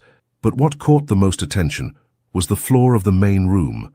Carved directly into the wood floorboards was a massive circular pattern, about 10 feet in diameter. The pattern was composed of symbols and letters that none of the men present recognized. It wasn't English, nor was it any known European language. The carvings were deep and precise, clearly made with time and care, not something hastily improvised. Garrett knelt to examine the pattern more closely. The carving still looked relatively fresh. The exposed wood wasn't as worn as the rest of the floor. He ran his fingers along the grooves, feeling the depth and regularity of the cuts. Whoever had done this had skill and determination. The men A little bit of Lisa said it isn't safe for them to go door to door anymore. Most here take their children to specific areas or people they know, then to trunk or treat. We do the trunk or treat stuff, and sometimes, and we'll go. Like my kids don't go out by themselves. I will take them, and we'll still like go to like houses and neighborhoods that are safe and things. But I'm always with them, and like the light has to be on, or usually if they're doing it, the light will be on. There'll be a lot of Halloween decorations in the yard and things. A lot of times there'll be like people standing out there that'll jump out and scare them. We had 420 kids at the event this year. That's awesome. I like fall and the fall festivals too. spread out through the house, examining each room. In what must have been the bedroom, they found more symbols carved into the walls. In what was the kitchen, they discovered that the stone floor had been partially removed, revealing dark earth beneath. Someone had dug there recently. Garrett ordered two men to grab shovels and begin digging there. They dug for about an hour, removing layers of wet black earth. About a meter down, the shovels struck something solid. The men carefully cleared the surrounding area and revealed what appeared to be a buried wooden box. Everyone gathered, holding their breath, as the box was pulled from the hole. The box was heavy, made of dark, sturdy wood, with rusted iron hinges. There was no lock, just a simple latch that opened easily. Garrett hesitated for a moment before opening it, mentally preparing himself for what he might find inside. With a firm movement, he lifted the lid. Inside the box were no bodies or remains, as many had feared. Instead, they found a bewildering collection of objects. Dozens of small cloth bags were tied with thin ropes. Inside the bags, they discovered dried herbs, powders of various colors, polished stones engraved with symbols, small animal bones, teeth, and claws. There were also several pieces of yellowed paper covered with writing in a language no one could identify. At the bottom of the box, beneath all the other objects, Garrett found something that made his blood run cold. It was a tarnished, worn silver medallion hanging from a thin chain. He recognized the medallion immediately because he had seen it before. It belonged to Jacob Mercer. The missing hunter always wore it around his neck, a gift from his late mother. How had that medallion ended up in the box, buried beneath Margaret's house? The men Well, because Margaret killed him, don't you know? stared at each other in silence. The discovery was deeply disturbing, but it wasn't definitive proof of murder. There were no bodies, no blood, no confession. Only strange objects and a locket that raised more questions than it answered. And most disconcerting of all was the complete absence of Margaret Hollis. Where had she gone? When had she left? And why had she left all that behind? Sheriff Garrett ordered a search of the house from top to bottom. The men searched every corner, every floorboard, every ceiling beam. In the attic, they found more evidence of Margaret's peculiar lifestyle. There were glass jars containing liquids of varying colors, some clear as water, others dark and viscous. Hanging from the rafters were bundles of dried herbs tied with twine, plants some of the men recognized as used in folk medicine, while others were completely unfamiliar. In a corner of the attic, they discovered an ancient chest locked with a rusty padlock. One of the deputies forced the lock with an iron bar, and when they opened it, they found something that completely changed their perspective on who Margaret Hollis really was. Inside the chest were books, dozens of them, volumes bound in time-worn leather.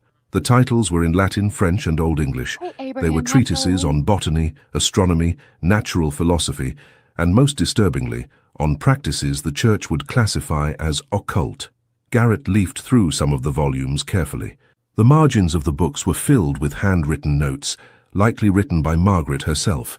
She had underlined passages, made detailed drawings of plants and constellations, and copied symbols and formulas onto separate pages. It was See, I'm really into that stuff. I have my father was too, actually. I have one of his books that I got after he passed away, and it was called The Encyclopedia of Forbidden Knowledge. Like, I get really into that stuff. So they found this book of astrology and herbal remedies, plant medicine, and things like that, and she's written all in them. And the church would find it as occult practices. Like, I don't think anything's weird about that. I think that's really interesting. And it's interesting to think about, back then, if you had that type of stuff, you would be persecuted, burned at the stake, But now, you're just eclectic, I guess. Hey, tell you, I hope you have a good Halloween too, love. And thank you for dropping in for a second. Had to take a work break. My butt hurts from sitting. Well, stand up and move your butt. Twerk that ass. was clear that Margaret was not an ignorant peasant, as many in the village assumed. She was educated, cultured, and possessed knowledge few in that remote Appalachian region possessed. But education and knowledge didn't explain the disappearances. They didn't explain Jacob Mercer's medallion buried beneath the floor of her home. They didn't explain the strange markings, the carved symbols, the lights seen in the mountains at night. If anything, those books only deepened the mystery, suggesting that Margaret was involved in practices far beyond common understanding. While some men continued to search the house, Garrett decided to explore the surroundings of the property. He walked to the back, where the forest began to swallow up the open space. There, partially hidden by the undergrowth, he found something he hadn't noticed on previous visits. It was a narrow, almost imperceptible trail that wound downhill toward a deep valley covered in dense ancient trees. Yeah, that's important to remember. The church wanted to keep people uneducated because they wanted control. Even our Bible today, the King James Version, is King James Version. It's not the original version that was written by several different people. I've always found a lot. I'm very interested in that type of thing, and I have a farmer's almanac, but I don't know how to read it. It is pretty on point. It's crazy how on point it is.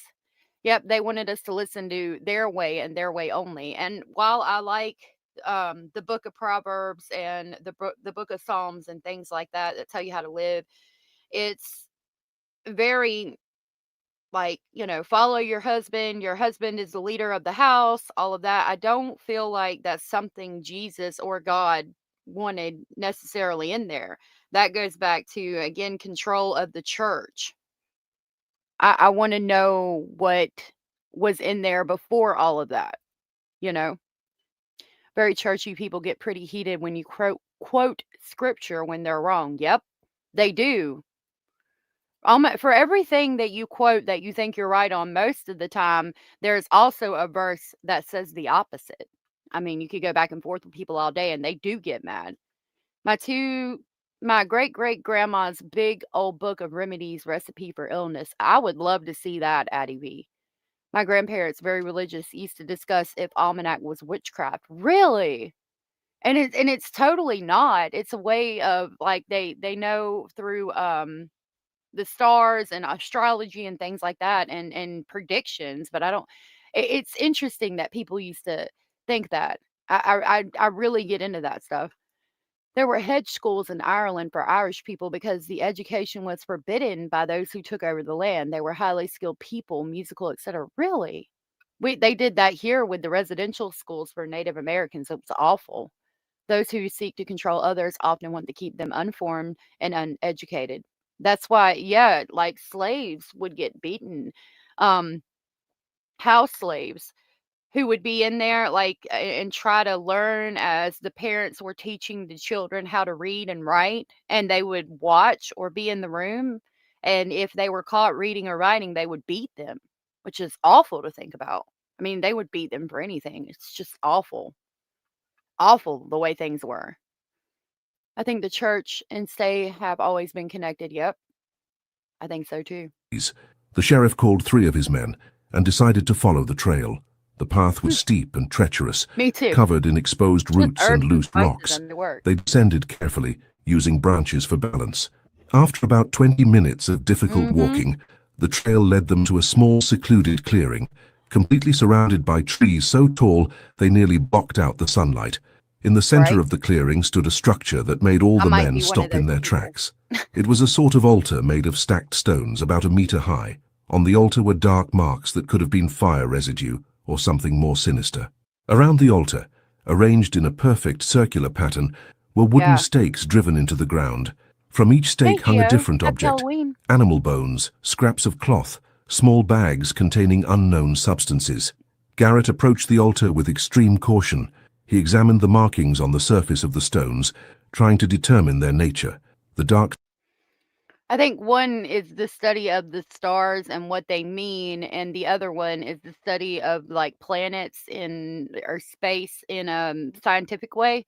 The other one is like, oh, you are Libra, you're Leo, you're whatever Pisces, and this is what it means about you. If I'm not mistaken, I could be wrong though, Kalisa. YouTube featured my channel today. Really? Thank you for that. If it actually featured my channel, I wish I had been doing something more true crime related, but that's cool to know nonetheless. I sat on the floor with little bit, and yeah, niece, whew. They used to give the almanac away at the bank. I didn't see one this year. Really? That's cool to know too. I think so. I think that's what it is. Oh, wow. Awesome. Stains were ancient, absorbed by the porosity of the rock. It was impossible to say for sure without proper analysis, something he had no means of doing at that moment. One of the representatives, a man named Samuel Brooks, who had grown up hearing ancient stories about the practices of the region's indigenous peoples, commented that the structure resembled altars used in shamanic rituals.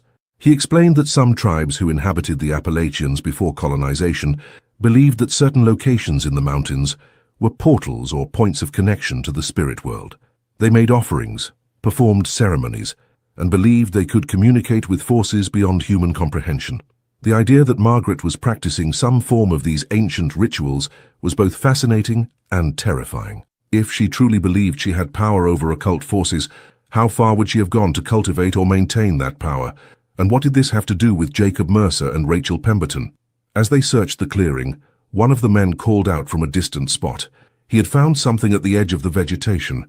Everyone rushed over and saw what had caused the alarm. Partially hidden under dead leaves and twigs was a piece of clothing. When Garrett picked it up and shook off the dirt, he recognized it immediately.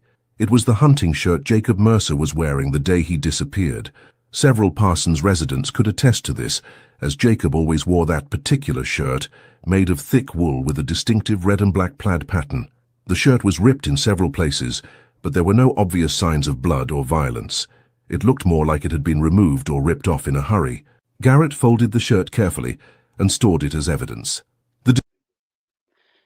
Little bit of Lisa said astrology is like zodiac. Astronomy is the study of if planets with no zodiac stuff scientific. Okay, perfect. Wow, I'm glad I knew that. I didn't think I was right. Yeah, your Halloween true crime feature and nurture. Yeah, that's awesome. Got my thumbs in. Did everybody else? Said little bit of Lisa. Let's twinkle, twinkle, baby. Come on, players. Stop hating. Stop hating. Start participating. Start participating, Star. Come on, twinkle, twinkle, baby. Twinkle, twinkle. Twinkle, twinkle, baby. Maybe it featured me because of the episode yesterday. I was dropping some truth bombs in there, I think. Lord of mercy. Thank you guys for hitting the thumbs up. Abraham says, thank goodness you cleared that up. I didn't want to be the only dummy asking. I like twinkle, twinkle too. Had to learn that myself. I really got into astrology for a bit. There's a lot that you can, I mean, it all lines up. You can go way back with it too. The pyramids lined up with the Big Dipper, like the stars during that time period. It's amazing the things you can learn. And like, it's not just useless knowledge. It really isn't. It's stuff that like is true and you could learn a lot from. There's a lot of education there. Lord, I sound like I'm ignorant today. Discovery confirmed what he already suspected, a direct connection between this place, Margaret Hollis, and the disappearances.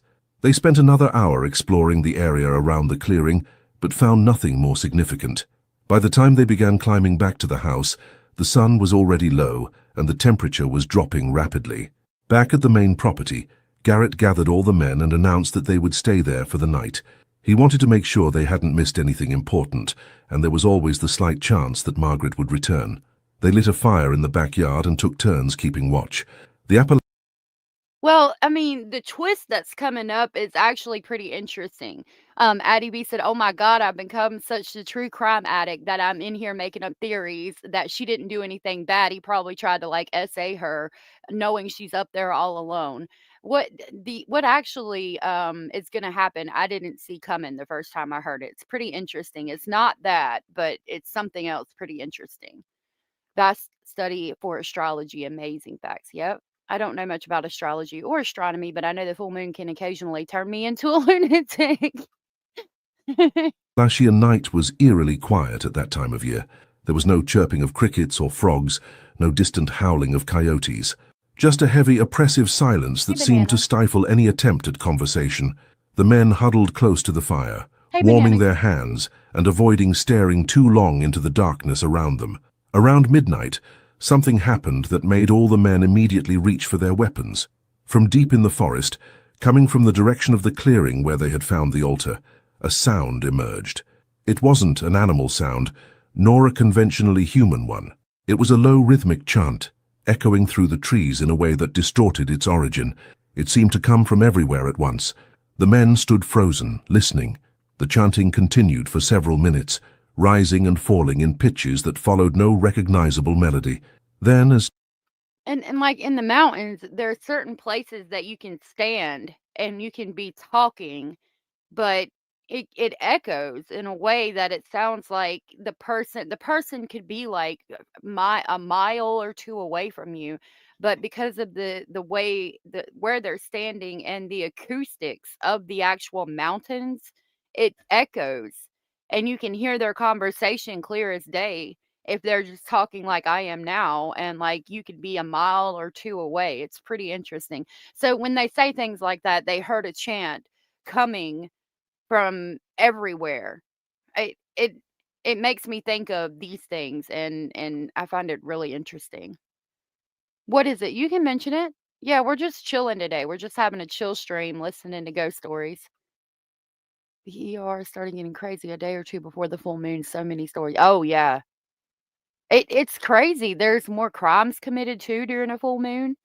It really does mess with people and things. suddenly as it had begun, the sound ceased. The silence that followed was even more oppressive than before. Yes, Miss North. I shared a post on it last night and we went over it. We're super excited and hoping that Brandy finally gets justice and gets to lay Monkey to rest. Thank God he's been finally charged. I don't know much about that case, but I know Stacey Wandra has been the prime suspect for a very long time. I think I've seen some of what their purpose may have been. My memory is horrible, but definitely interesting. It's called the Land of Chim. It will blow your mind. I'll definitely check that out. I'm going to write it down. Garrett ordered 2 men to check the trail leading to the clearing, but both men flatly refused. Neither of them was willing to go down that dark path in the middle of the night, not after everything they had seen during the day. The sheriff didn't insist. He himself felt a deep reluctance to stray from the relative safety of the campfire. They decided to wait until dawn to investigate the source of the sound.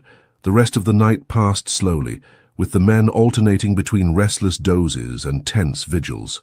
No one heard the singing again, but everyone felt they were being watched from the darkness, a primal, instinctive sensation that made the hairs on the back of their necks stand on end. When the sun finally rose, bringing cold grey light over the mountains, Garrett organized a group of 5 men to descend back to the clearing. When they arrived, they found something that had not been there the day before. In the center of the stone altar stood a new object. It was a small doll made of twigs tied together with thin ropes, with pieces of fabric wrapped around it, to form a rudimentary human figure. She made a voodoo doll. Mustang said, did anyone else get a loading screen? Okay, you didn't. Yeah, y'all let me know if it's loading. Not to be morbid, but they haven't located Michael yet. Not that I'm aware of. Attached to the doll with a rusty pin was a piece of paper with a single word written in faded black ink. The word was a name, Garrett. Sheriff Garrett picked up the doll with trembling hands. feeling the light weight of the dry branches and rough fabric. His men gathered around, staring at the object with a mixture of fascination and terror. The message was clear and unmistakable. Margaret Hollis, or whoever had left it there overnight, knew exactly who was investigating, knew her name, and was sending a warning. Samuel Brooks, the congressman familiar with stories of ancient practices, explained that dolls like this were used in various traditions of sympathetic magic. The idea was that the doll represented a real person, and anything done to the doll would affect the person it represented. It was a form of threat, of intimidation, and it was working perfectly. Even the most skeptical men in the group were visibly shaken. Garrett made a decision. They would return to Parsons immediately and organize a much larger operation. They needed more men. They needed experienced trackers. They needed to find Margaret Hollis before something worse happened. The property would be constantly guarded from that moment on, and any suspicious movement in the area would be investigated immediately. The ride back to the village was silent and tense. The men rode in tight formation, constantly glancing to each side, expecting something or someone to leap from the trees at any moment. When they finally reached Parsons in the late afternoon, news of their discoveries spread through the community like a whirlwind. An emergency meeting was called at the church that same evening. Nearly the entire adult population of Parsons attended. About 80 people crammed into the wooden pews and standing along the walls. Reverend Whitmore opened the meeting with a prayer, asking for divine protection from the dark forces that seemed to have settled in the surrounding mountains. So now you've got the whole town going to the church house, scared to death of demons. Kate C. said the moon has control over the ocean, seas, and tides. It only makes sense that it affects us as we have a very high content of water. And you're absolutely right. Okay, my black cat was born on Friday the 13th. Salem brought an unalived squirrel on the porch today. Really? Interesting. Oh my gosh. I would love to go to Egypt. Yeah, he brought you an offering. I don't want voodoo to be real, but if it is real, I'm slightly curious. I'm in an academic way. The best place to learn about that would be Louisiana, and I want to go down there and learn about it. Garrett detailed everything they had found on Margaret's property. The symbols carved into the ground, the buried box containing Jacob's medallion, the books on the occult, the altar in the clearing, the missing hunter's shirt, and finally, the doll bearing his name left overnight. The community's reaction was immediate and intense. Cries of indignation, fear, and rage filled the space. Some called for Margaret to be hunted like an animal. Others suggested burning the house to the ground. Some wanted to form vigilante groups to patrol the forests. Garrett raised his hands, urging calm. He explained that despite all the circumstantial evidence, they still had no conclusive proof that Margaret had committed any crime. They had found no bodies. They had no witnesses to any violent acts. Yes, there were items belonging to the missing on his property, but that alone did not prove murder. As a law enforcement officer, he needed to follow proper procedures. Garrett's words were met with frustration by many. A rancher named Robert Hutchinson stood up and shouted that 2 members of the community had disappeared, that a woman clearly involved in demonic practices lived alone in the mountains performing dark rituals, and that the sheriff was more concerned with legal proceedings than with the safety of the people. The accusation resonated with many present.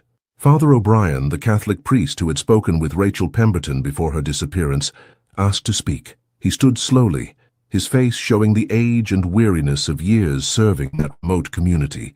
He said there was something he hadn't told her before, something Rachel had mentioned briefly during that last conversation.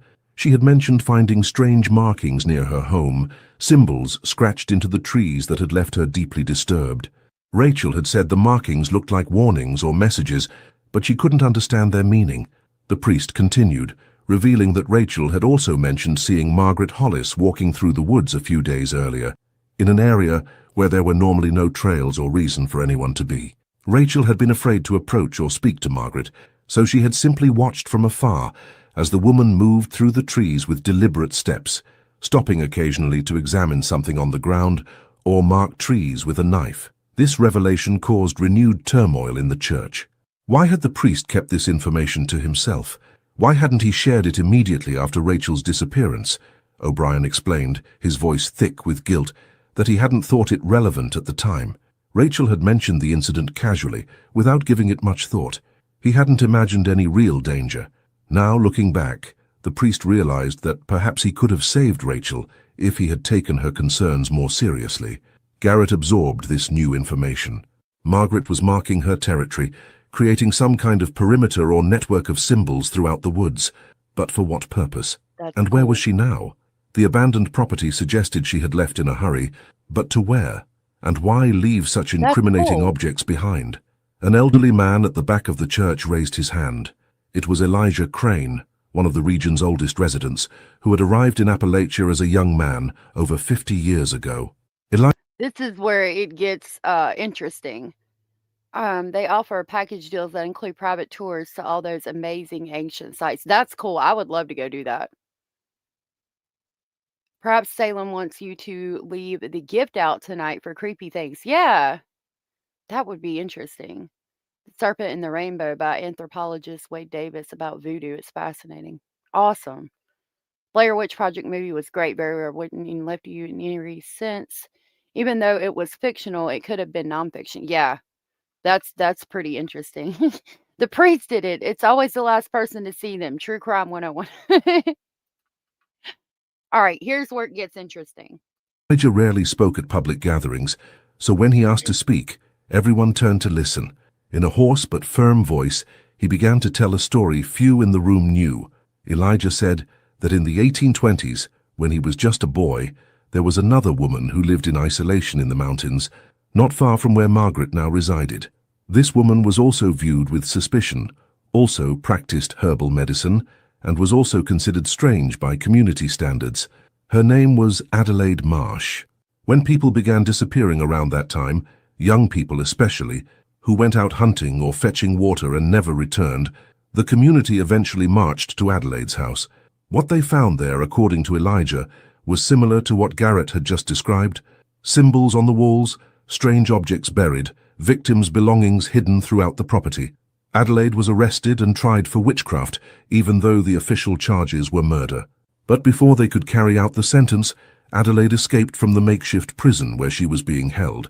They fled to the mountains and were never seen again. The disappearances ceased after her escape. Elijah paused, his eyes roaming the tense faces in the church.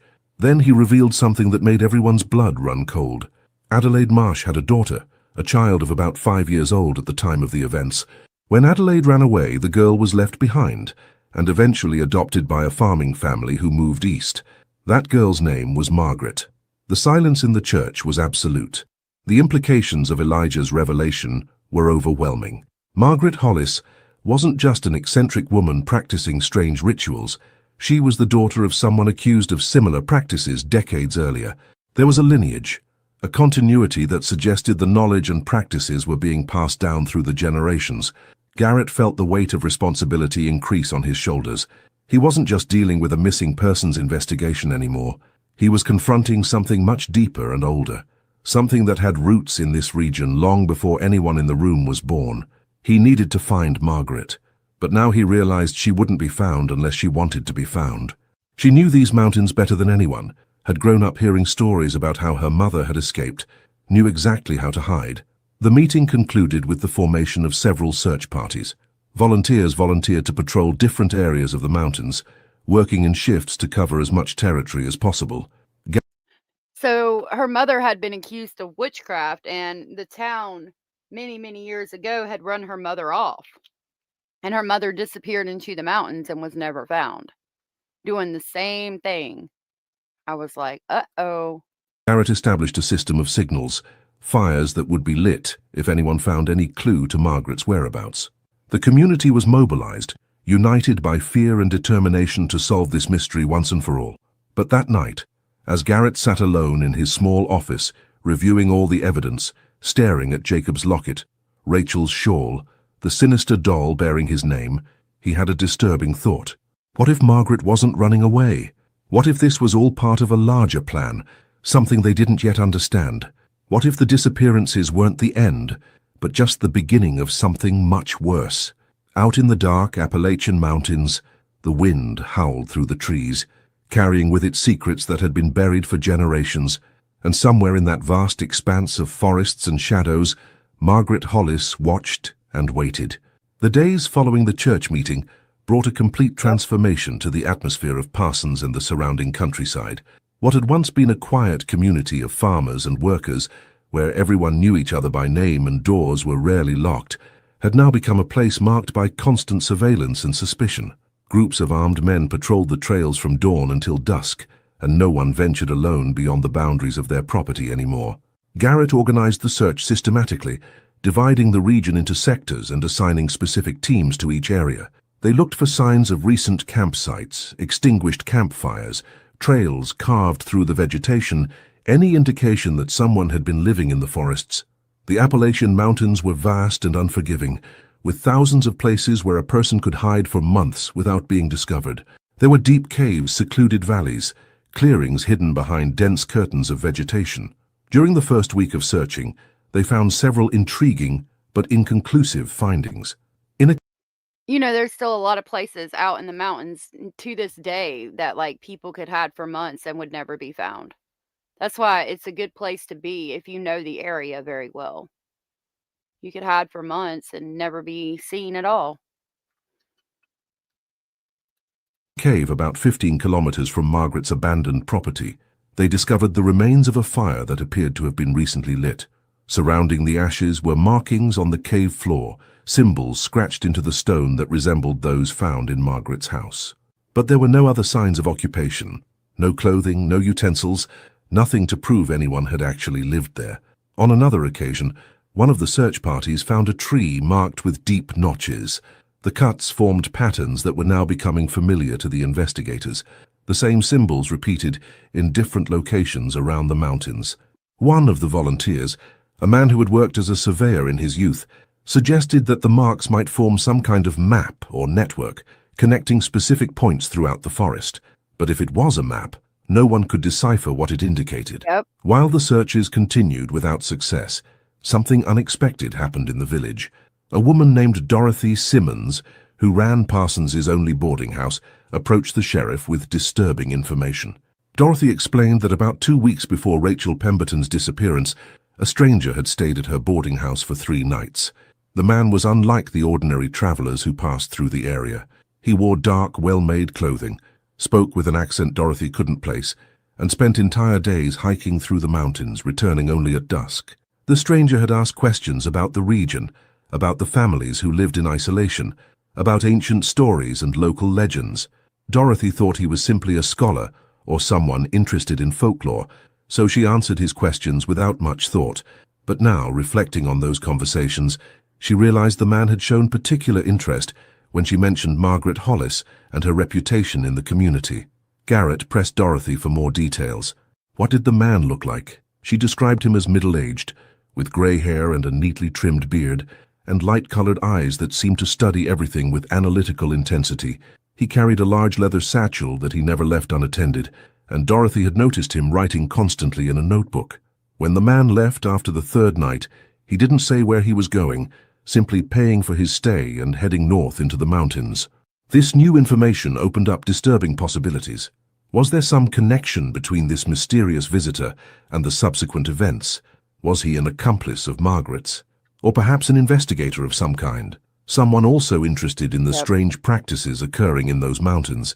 Garrett sent messages to sheriffs in neighboring counties, describing the man and asking if anyone had seen or heard of him. The response 1876 in Appalachia. Responses that arrived over the following weeks were all negative. March gave way to April, and the snow finally melted completely from the lower slopes. Spring began to transform the forests, with new buds appearing on the trees and green returning to the landscape. But the renewed beauty of nature contrasted sharply with the somber atmosphere that lingered in the community. The search for Margaret continued, but now with less intensity. The men needed to return to work on their farms, planting the spring crops, tending the animals. They couldn't spend all their time searching for a woman who seemed to have dissolved into thin air.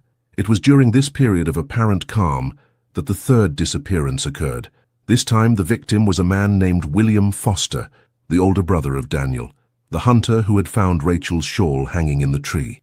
William was about 52 years old, a widower, and lived alone in a cabin on the banks of the Cheat River, which wound its way through the valleys.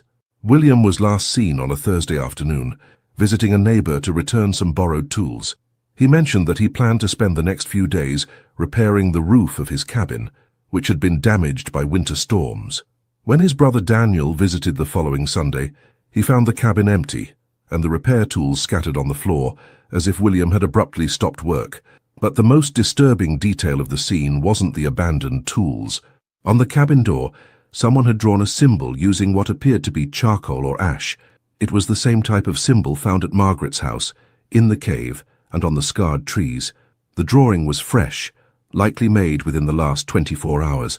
Whoever had done it knew exactly where William Foster lived and had visited that location recently. News of the third disappearance caused widespread panic. The community, which had begun to relax somewhat, hoping the worst was over, now faced the reality that the danger was still very much present. Garrett immediately... So it's presented as being real. I don't know. I mean, it's interesting nonetheless, I think, but it's presented as being real, maybe written in a book or something or passed down. Pretty interesting, I think. Banana Bottom, thank you so much for the super sticker. I greatly appreciate it. After we listen to this story, if I have a few minutes before I need to go to get the kids ready to go out, we'll go into some other history, that kind of spooky history. I have to see how much time we have. Thank you so much for the super sticker, Banana Bottom. Oh, it's a little hot dog. It's so cute. Thank you so much. I greatly appreciate it. I gotta lock my doors, not out of fear, but my kids may come home. Okay. Immediately organized another intensive search of the area around William's cabin. This time they had an advantage. The symbol on the door was recent, meaning whoever had done it could still be nearby. The trackers found footprints in the mud near the river. The marks belonged to relatively small women's boots, and they led upstream for about 2 miles before disappearing into the rocks. The men followed the river's course, examining every bank, every tributary, every possible hiding place. Eventually, they reached a point where the river formed a small waterfall about 20 feet high, pouring water into a natural pool surrounded by enormous rocks. Behind the waterfall's curtain of water, there was an opening in the rock. It was narrow, almost imperceptible unless one knew exactly where to look. Garrett and 2 of his bravest men squeezed through the opening and discovered that it led to a spacious cavern, dimly lit by the light filtering through the falling water. Inside the cave, they found clear evidence of recent occupation. There was an area where someone had slept, with dry leaves arranged as a makeshift mattress. Near this area were remains of meals, bones of fish and small animals and nutshells. But what really caught Garrett's attention was what was on the cave walls.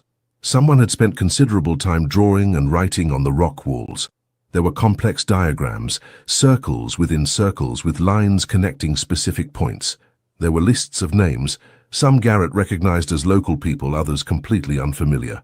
And there were texts written in a mixture of English and another language that appeared to be Latin, describing processes and procedures that didn't immediately make sense. One of the deputies, who had more formal education than the others, attempted to decipher some of the Latin texts. What he managed to translate was fragmented and confusing, but it mentioned concepts like transfer, preservation, and continuity. It spoke of... So this woman is very much educated, it would seem. I don't know where she's getting all this information from a book, something. Very, very educated, knows Latin, all of the things. Oh my goodness. Kate, thank you for gifting 5 memberships. That was so very sweet and supportive of you. And Addie V, thank you for the super sticker. Addie V said, thank you, Jessica. I love you because you keep it real. Well, thank you. I love you guys too. Thank you for being here with me today and listening to this story and spending your Halloween with us for a little while. Thank you. Thank you so much, Addie V. And thank you so much, Kate, for gifting 5 memberships. Those memberships went to Brooklyn Deb, LZ No, Mose Ma, Velvet Hex, and Tracy Turner. If you guys were gifted from Kate and you are aware you were gifted, please tell Kate thank you. Thank you so much. I greatly appreciate that. I will grab the haunted train to pick y'all up on the way to Speculation Station. Thank you, Kate.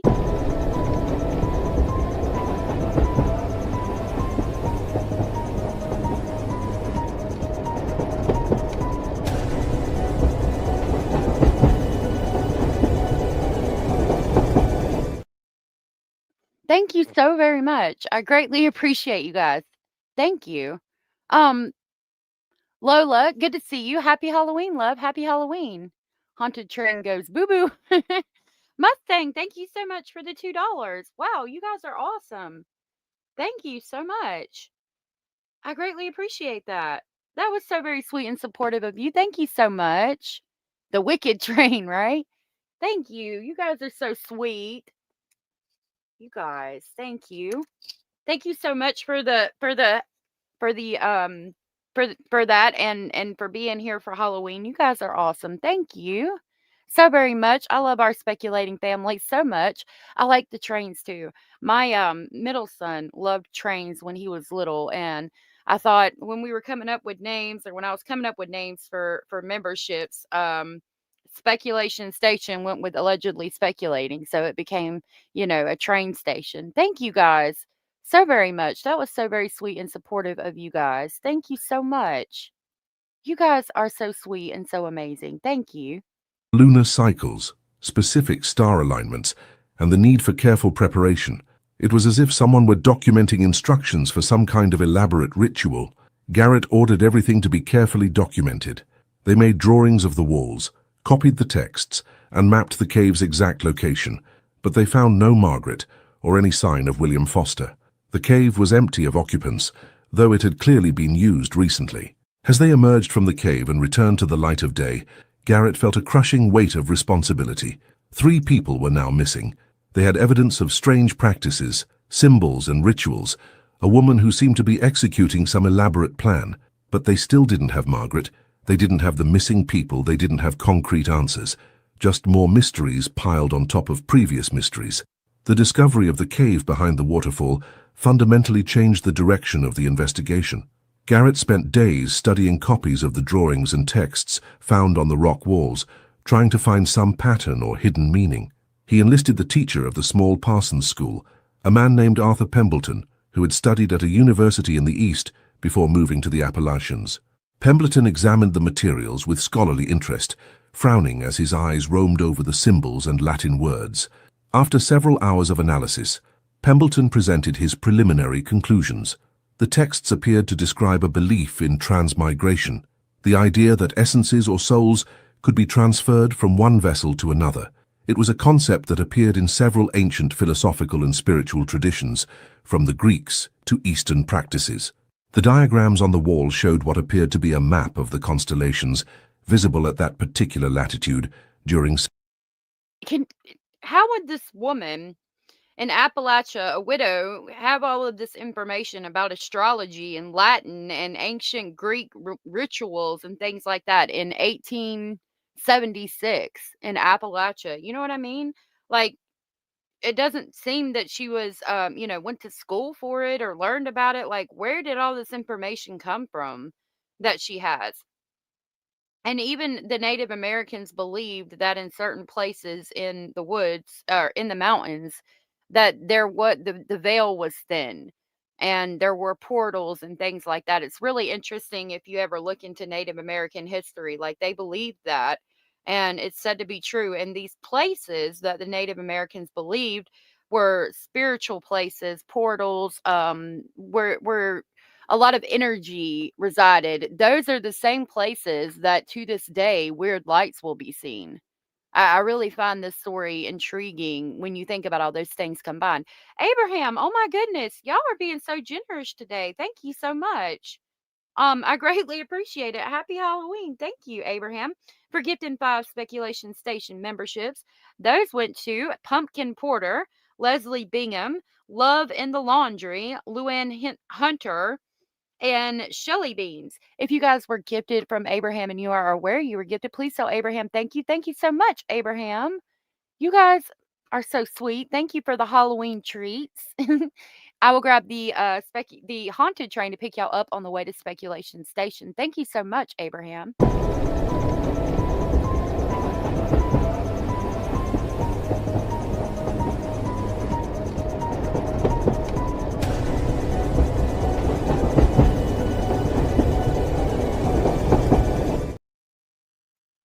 Thank you. Banana said, congrats, Jess. So many gifted memberships. We all love you. I love you guys too. You guys keep it real too. And thank you for hanging out. Like I said, I know this isn't the normal true crime stuff that we do, but I appreciate you guys hanging out with me as we take a break from that. I think we kind of needed a break for a minute. You know what I mean? From everything. I appreciate you guys so very much. And I love our speculating family. Yeah, twinkle, twinkle, baby. Does everyone have their gift receiving on? Said Kate. Said Kate. Sorry. Yes, twinkle, twinkle, baby. Thank you guys. Thank you for the Halloween treats. Certain times of the year. The professor explained that many ancient cultures believed that specific astronomical moments created conditions conducive to spiritual practices. Solstices, equinoxes, planetary alignments, all were considered significant. The texts specifically mentioned the spring equinox, which had occurred just a few weeks earlier. If Margaret truly believed in these concepts and was following some kind of ritualistic timeline, then perhaps the disappearances were connected to specific astronomical dates.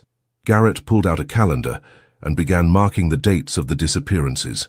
Jacob Mercer had disappeared in late December, close to the winter solstice. So we got people disappearing on specific solstices. Little bit of Lisa said they also have something called foxfire, which I thought you were talking about the books. I have the first 3. A mushroom-like fungus that grows on trees, etc. When brushed up against by an animal, it glows brightly. They tried to say this could cause some of the lights. That's really interesting. Some of these lights can be seen in the mountains for miles. So I doubt it would be that. That's interesting, though. I've never heard of that. Break from the drama is much needed. Yes. I don't know how much. I mean, I'll still cover stuff with hidden true crime that comes out that I'm able to get access to, you know. I'll still cover it and put it out and we'll talk about it, but I think that we're pretty much going to go ahead and move on because there's a lot of other things we need to talk about. I do, and I'm beginning to think that the YouTube gods hate me. Why? Oh, because you haven't been gifted? That is weird. I wish I could gift you one. Rachel Pemberton had disappeared in early February.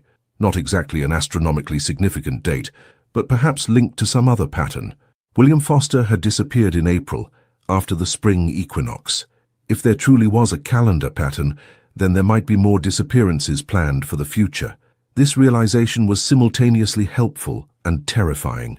On the one hand, it gave the investigation something concrete to work.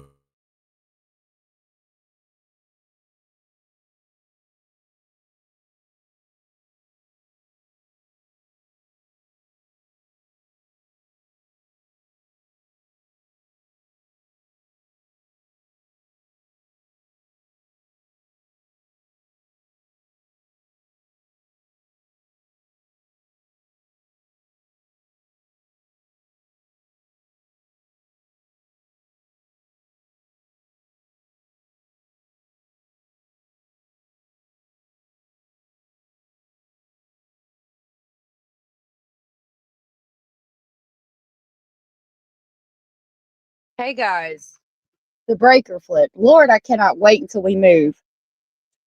There had to be a Halloween trick in there somewhere, didn't there? Lord of mercy. I got my computer back up. Hold on just a minute.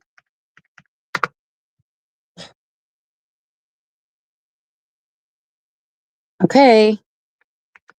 Thank you. Sorry about that, y'all. Lord, I cannot wait till we move and I don't have to worry about that crap no more. Gracious. In the morning. All right, I got to pull up my... Hold on, let me get the internet back on. We'll use my hotspot until the internet comes back on.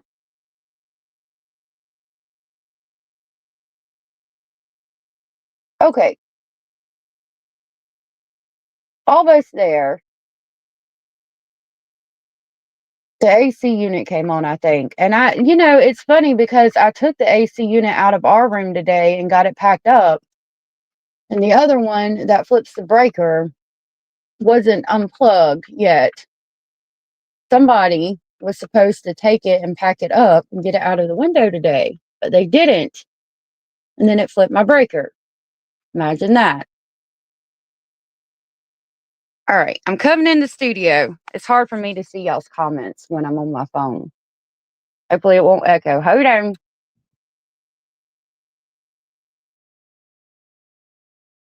Okay, we're back.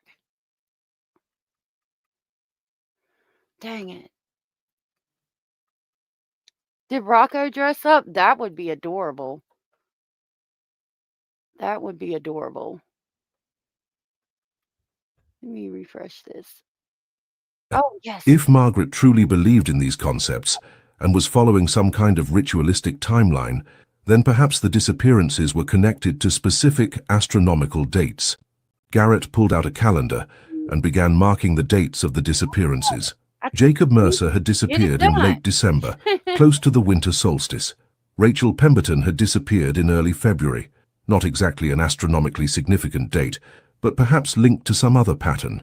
You know, Anders, I almost bought him a little costume, but like I tried to put a bandana on him once and he got really upset about it. And Mr. Speculating was with me when I saw the little costumes for like dogs and stuff, you know. And I went over there and was looking at him and he was like, if you don't do that, he was like, Basil would be so mad at you. Don't do that to him. And he talked me out of it. That would be awesome. I'm going to see what I can find. Maybe next year, or maybe I can do a picture of him tomorrow with a costume. He's looking at me. He would get so mad. He would be so mad, though. Like, Mr. Speculating knew that he would be mad. He said, don't do that to him. He's going to be so upset with you. Foster had disappeared in April, after the spring equinox. If there truly was a calendar pattern, then there might be more disappearances planned for the future. Oh, this realization was simultaneously helpful and terrifying. On the one hand, it gave the investigation something concrete to work with, a possible prediction of when the next incident might occur. On the other hand, it suggested that Margaret had a long-term plan, something meticulously calculated, and that more people might be in imminent danger. Garrett called another community meeting, this time with a specific objective. He explained the theory behind the calendar pattern and urged all residents living alone or in isolated properties to take extra precautions. He suggested forming groups so that no one would be completely isolated for the next few months. He also announced that he was sending out requests for help to neighboring counties and even the state capital, hoping that authorities with more resources could assist in the search. But Appalachia was a remote region, where law enforcement often took weeks to respond to calls for assistance. Garrett knew the community needed to protect itself, at least in the short term. He established a system of smoke signals during the day and campfires at night that would allow isolated properties to communicate immediate danger. It was a primitive method, but effective in the mountainous terrain where messages had to travel great distances. May arrived bringing heavy rains that turned the trails into rivers of mud and made the search even more difficult. The forests teemed with life, with birds building nests, deer grazing in the valleys, bears emerging from their dens after winter. Nature continued its cycles, indifferent to the human drama unfolding in its midst. It was during one of these rainy afternoons that something extraordinary happened. A boy was playing near the village when he found something partially buried in the mud brought by the recent floods. It was a book, or what remained of one, with waterlogged pages and a deteriorated binding. The young man took the find to his father, who immediately recognized its potential importance and brought it to the sheriff. Garrett examined the book carefully, trying to salvage as much of the content as possible. Many pages were illegible, the ink smudged by water, but a few sections remained intact enough to read. It was a diary, and from the partially visible dates on the entries, it appeared to have been written over several months of the previous year. The handwriting was elegant and polite, definitely female. Although there was no name on the surviving pages, Garrett was certain this was Margaret Hollis's diary. The legible entries were fragmentary and often enigmatic, but they offered disturbing glimpses into the mind of their writers. One entry, dated August of the previous year, read, "I have found the texts my mother hid before she passed away. Everything makes sense now. Her sacrifice was not in vain. The lineage continues through me. The preserved knowledge must be used, no matter the cost." Another entry from October was even more revealing. "The mountains choose their guardians. Not everyone understands this. They see only superstition where there is ancient truth." So, she's writing in her journal talking about she found her mother's writings and not everything was in vain, and basically thinking that she's one of the guardians of the mountains. And again, that goes back like to ancient times, the guardians of the mountains and ancient truths where people would have thought it was just superstitious. Like some of that shit's real. I believe it. We do need to do pics of pets today in Discord. I'm going to keep listening. I need to shower and get ready for the evening. I hope everyone has a great day. You too, lovely bones. After this, I did find a 12-minute video on the Brown Mountain lights. That's the lights I was talking about in North Carolina that nobody can explain really. And we'll watch a video on that, and then I'll have to go so I can get my littles ready to go out. Must be maintained. The balance is preserved. What seems like an end is only transformation. And a third entry, from November, shortly before the first disappearance. I have identified the candidates, those who live on the margins, who walk between worlds without realizing it. The solstice approaches. I must be prepared. I must be strong. My mother guides me, even in her absence. The words confirmed what Garrett already suspected. Margaret wasn't acting impulsively or out of ordinary madness. She genuinely believed she was fulfilling some greater purpose, following some plan her mother Adelaide had initiated decades earlier. The disappearances weren't acts of random violence, but rather part of something Margaret considered necessary and meaningful. The sheriff shared the journal entries with Pembleton, the professor. Together, they attempted to decipher the full meaning of Margaret's words. The terms she used, portals, balances, transformation, suggested a complex cosmology, a way of seeing the world that was fundamentally different from conventional understanding. For Margaret, See, what's wrong with having a different way of seeing the world? That's not fundamentally standard. I'm still wearing green face paint, but I'm hooked on this story. Well, thank you, Kate, for being here. Yeah, there's the Discord link. I will be in it more, especially through winter. Once we get moved, I'll definitely be around and in it more than I am, but I do check it when I can. We'll have to, yeah, I'll definitely, and I'll be checking it today for pictures of your pets with the Halloween costumes. That's so cute. those mountains were not just geological formations, but places of power, places where the barrier between different worlds was at its most tenuous. Pembleton mentioned that he had read about similar beliefs in his anthropology studies. Many indigenous cultures in the Americas considered certain mountains, caves, and natural formations to be sacred places where the physical and spiritual worlds intersected. Shamans and healers performed rituals at these sites, believing they could communicate with forces beyond ordinary human comprehension. If Margaret had inherited this knowledge from her mother, and if Adelaide in turn had learned it from even more ancient sources, then they were dealing with traditions that could be hundreds or even thousands of years old. That's part of what the Brown Mountain is too. And I think that some of that stuff is true.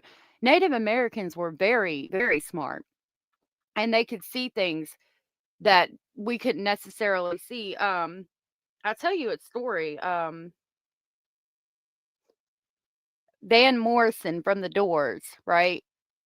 So, you know, I'm very much I'm very much into natural remedies, okay? And in my past, in my youth, when me more recent than my other substance abuse, which is not anyway, I've used mushrooms. Probably last time was probably about 5 or 6 years ago. And as you know, I've been clean from the bad stuff for about 10 years. And when Mr. Speculating would do it when he was younger, and he did it with me, and every time he does it, he sees Native Americans. And he's part Native in his family. He's got like a strong lineage of Native American in his family. And he told me, like, we were talking about it actually the other day, and I was like, have you ever tried to talk to them? He said he sees them. It almost looks like a photo op, and they're just watching him. And I said, have you ever tried to talk to them? And he said, no. And I said, why? I said, you should try to talk to them, you know, if you ever do that again. And he said, well, Van Morrison from the Doors also saw Native Americans. That was part of what influenced some of the dances he did on stage. And the last time he, in Paris in a bathtub, they said he was going to talk to them or something to that effect, and he actually died.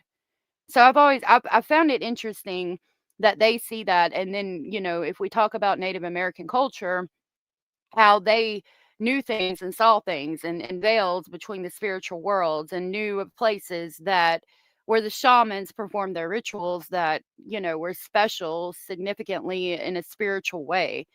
Um, I think it all connects, and it's very interesting. Jim, sorry, I said Van, I meant Jim. Jim Morrison. I apologize. I should know that because I like the Doors very much. Native Americans were so spiritually in line. I admire them. Exactly. They are. They were and they are, and I admire that too. And I've always loved to learn about that culture, but I would I would take a class that was presented by a shaman if I ever got the chance. Like, I would love to learn, you know. I think it's interesting. Was a prospect that completely transformed the nature of the investigation. Are you? They were no longer simply hunting a common criminal. That's awesome. They were confronting the last Yes. representative of a lineage They of do. secret knowledge. But ancient knowledge or not, 3 people were still missing, presumably dead. And Yeah, ancient knowledge or not, in this story, 3 people are still missing. But you have to be in the right mindset to do it, and look at it as a spiritual thing, because that's what it is, and it's not something to be abused. You know what I mean? And Jim Morrison is buried at Pierre Lachaise Cemetery in Paris. Many celebrities are buried there. His grave is always covered with stuff. That's awesome. Yeah, you have to trace your ancestry. Yep. I'm off the planet anyway without any help from any additives. That's awesome, Kate. I'd love to be that way. Garrett had a duty Occasionally. to bring justice to them and their families. Yes. He intensified the search, now focusing on sites with potential ritual significance, deep caves, circular clearings, unusual rock formations, anywhere considered special or sacred. Trackers explored dozens of caves over the following weeks. In some, they found ancient paintings, drawings made long before European settlement, depicting human figures, animals, and symbols that no one alive could interpret. These discoveries only deepened the mystery. Margaret was following traditions that existed in these mountains long before any written record. In mid-May, one of the search parties found something that finally offered a solid clue to Margaret's whereabouts. In a remote clearing nearly 15 miles from Parsons, they discovered the remains of a recent campsite. There were ashes from a campfire, still slightly warm to the touch. So they formed the search parties and found her campsite. Dora said Jim Morrison and so many others passed away at the age of 27. I used to know all of them. I know it was Amy Winehouse, Janis Joplin, Jimi Hendrix, Jim Morrison. A bunch of them did. And I knew that because I was very, very into that music. During that time in my life when I was 27, I always said I was going to be part of the 27 Club, not on purpose, but by accident because of the things I was doing. Thank God I'm not, but I always thought I would be. Like, I thought that, I knew spiritually that I was going to die at the age of 27. But I didn't, thank God. Yep, Kurt Cobain. Yep. There was a lot. I question whether aliens helped build the pyramids. They had advanced knowledge of the stars back then too, among other things. They had light bulbs. I've questioned that too. People will probably think I'm crazy, but I have too, because even the Inca, they talk about their gods built the pyramids and the things down there, like Lake Titicaca. The one by Lake Titicaca, I can't think of the names of the places, but when people asked them how they built it, they said their gods built it. There's a lot of times when you question aliens coming back, but there's also stories of the Great Flood, and it goes through all cultures. It's in Chinese. It's in a lot, where there's a Chinese story where they got on a boat and the world flooded, and they say they survived on the boat. There's stories and proof of places that went deep underground for long, like it's like a whole town underground. There was places where you could prepare food. There was places where animals could be kept. Like, people were staying underground for long periods of time. And it could be during the flood and the ice age. And so if we had this ancient knowledge, like we became like we are today, but the world was full of sin. And so they wiped it out and all the knowledge was lost. But a few people survived by going underground and then came out. And that's how we are here today. I wondered if that's what happens. Like, the world is the world and we are the people until we're not, and it's wiped out every, thousands thousands of years something happens and wipes it out and a few remain and then come back out and it starts over again. Y'all probably think I'm crazy. I shouldn't talk about this on my channel. Let me play this video. Near the fire, they found food scraps, eggshells, and rabbit bones. Hanging from a low branch of a nearby tree was a torn piece of fabric that matched the dress several people remembered Margaret wearing. Finally, after months of unsuccessful searches, they had physical evidence that Margaret was still in the region. She hadn't fled to distant lands. She was remaining in the mountains she knew so intimately. The men carefully examined the area around their camp, looking for trails or footprints that might indicate the direction she had gone. They found footprints, but they formed a strange pattern. Instead of following a straight line in any direction, the marks in the earth formed concentric circles around the clearing, as if Margaret had spent hours simply walking in circles. In the center of these circles, etched into the earth, was another symbol, this one larger and more elaborate than any they had seen before. Garrett ordered half the group to remain guarding the clearing, while the other half returned for more men and supplies. If Margaret was using this location, there was a good chance she would return. They would set an ambush, wait as long as necessary, and finally capture the woman who had evaded justice for so long. But Margaret Hollis was much more cunning than anyone realized. The men who remained guarding the clearing strategically split up, hiding among the trees in positions that afforded a full view of the open space. They waited throughout the afternoon and evening, taking silent turns, alert for any movement that might indicate Margaret's return. The surrounding forest remained quiet, with only the normal sounds of nature breaking the silence. The songs of nocturnal birds, the rustling of small animals in the undergrowth, the whisper of the wind in the treetops. When dawn broke, bringing golden light through the morning mist, the men were tired and frustrated. Margaret hadn't shown up. The reinforcement party arrived around noon, bringing more weapons, food, and specific instructions from Garrett. The sheriff had decided to maintain surveillance for at least a week, long enough to determine whether Margaret actually used the site regularly, or if it was just a temporary camp she had already abandoned. For the next 3 days, nothing out of the ordinary happened. The men maintained their positions, taking turns watching, remaining quiet and alert. But on the 4th night, something changed. Around midnight, the moon was high and full in the cloudless sky. One of the lookouts noticed something moving at the edge of the clearing. At first, he thought it was a deer or some other large animal, but then it emerged fully from the tree line, and it was a woman wearing dark, tattered clothing, long, disheveled hair falling over her shoulders, moving with slow, deliberate steps toward the center of the clearing, but was etched into the ground. The lookout gave the agreed signal to alert the other men.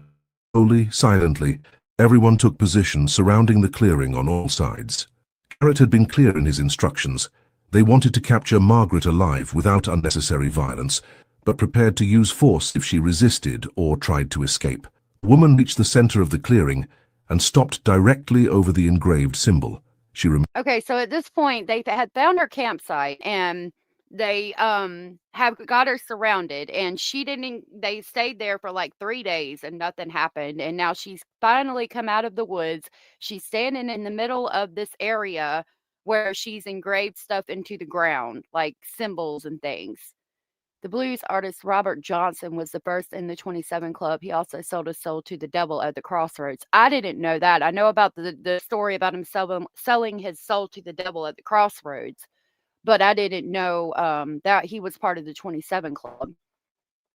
Yeah, the place I was talking about is called Darinkuyu, and I'll pull it up to show it to you guys.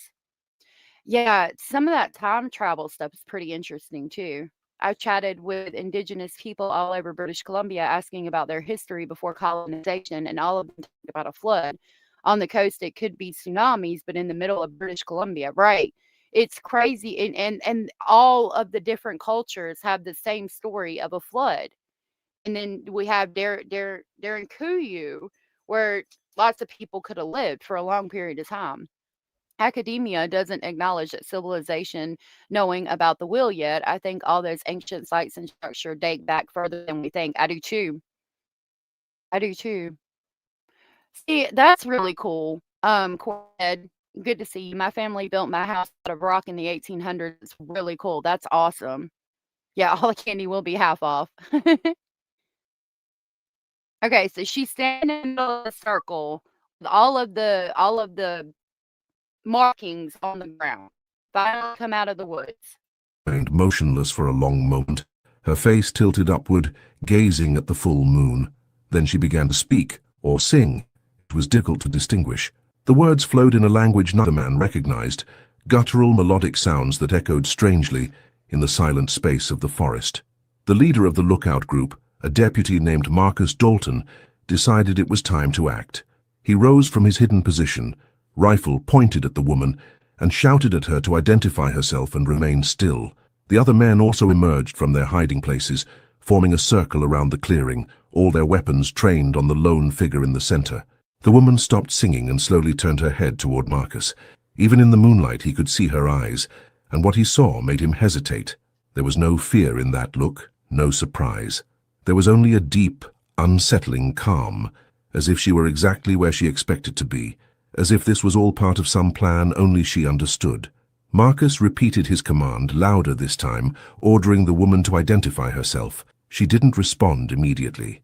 Instead, a faint smile played across her lips, and then she spoke in a husky but clear voice that carried easily across the clearing. She said, "You have arrived at exactly the right time. The circle is complete. What was separated will be reunited. What was lost will be found." The words made no sense to Marcus, but there was something about the way they were said, with such certainty and conviction, that sent a chill down his spine. What is lost will now be found. That is true. Abella said the most amazing story was when someone died, they would crack open a cedar tree and put the person in it. Like the roots, the people, like the trees were so big they could live in the roots. And yeah, they would put people in there.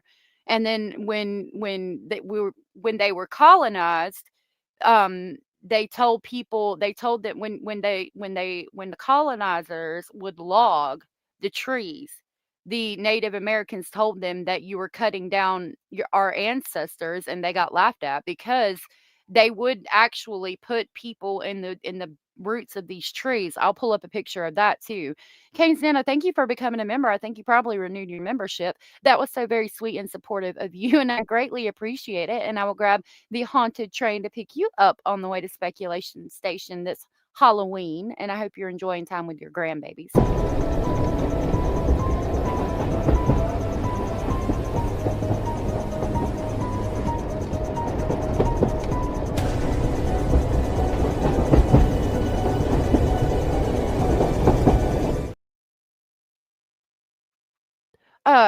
Thank you so much for that, Kane's Nana.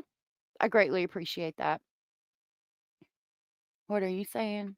Addie said, I miss 24-hour Walmart just because of the half-price candy. I miss 24-hour Walmart too sometimes. Like 3 o'clock in the morning when I was pregnant and I'd get a craving, I could go down there and Walmart would be open. Sheetz is now open, but they don't have the same thing. Yeah, thank you, Kane's Nana. That's so sweet of you. I greatly appreciate it. The Great Flood is dated back to the Younger Dryas. That's when there was a huge cataclysmic event that destroyed a civilization. Those who survived tried to teach what they knew. Exactly. And they went to some of the places. One of them could have been Darren Kuyu. We don't even have a Walmart. I want to live where you're at. Oh, mouse is being weird. Took a few steps forward, still keeping his rifle pointed, and demanded to know if she was Margaret Hollis and where Jacob Mercer, Rachel Pemberton, and William Foster were. The woman tilted her head slightly, as if considering the question. Then she replied, "Names are merely labels we place on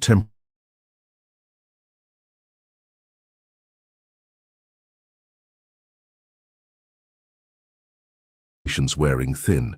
He ordered 2 of the other men to approach and arrest the woman. They advanced cautiously, ropes in hand, ready to tie her wrists and take her back to Parsons. But when they were just a few feet away, something extraordinary happened. The moon, which had been bright and clear in the sky, was suddenly obscured by clouds that seemed to appear out of nowhere. The clearing was plunged into near total darkness. The men stumbled, disoriented by the sudden loss of vision. Cries of confusion echoed as they tried to find their lanterns and relight the torches they had extinguished to maintain the element of surprise.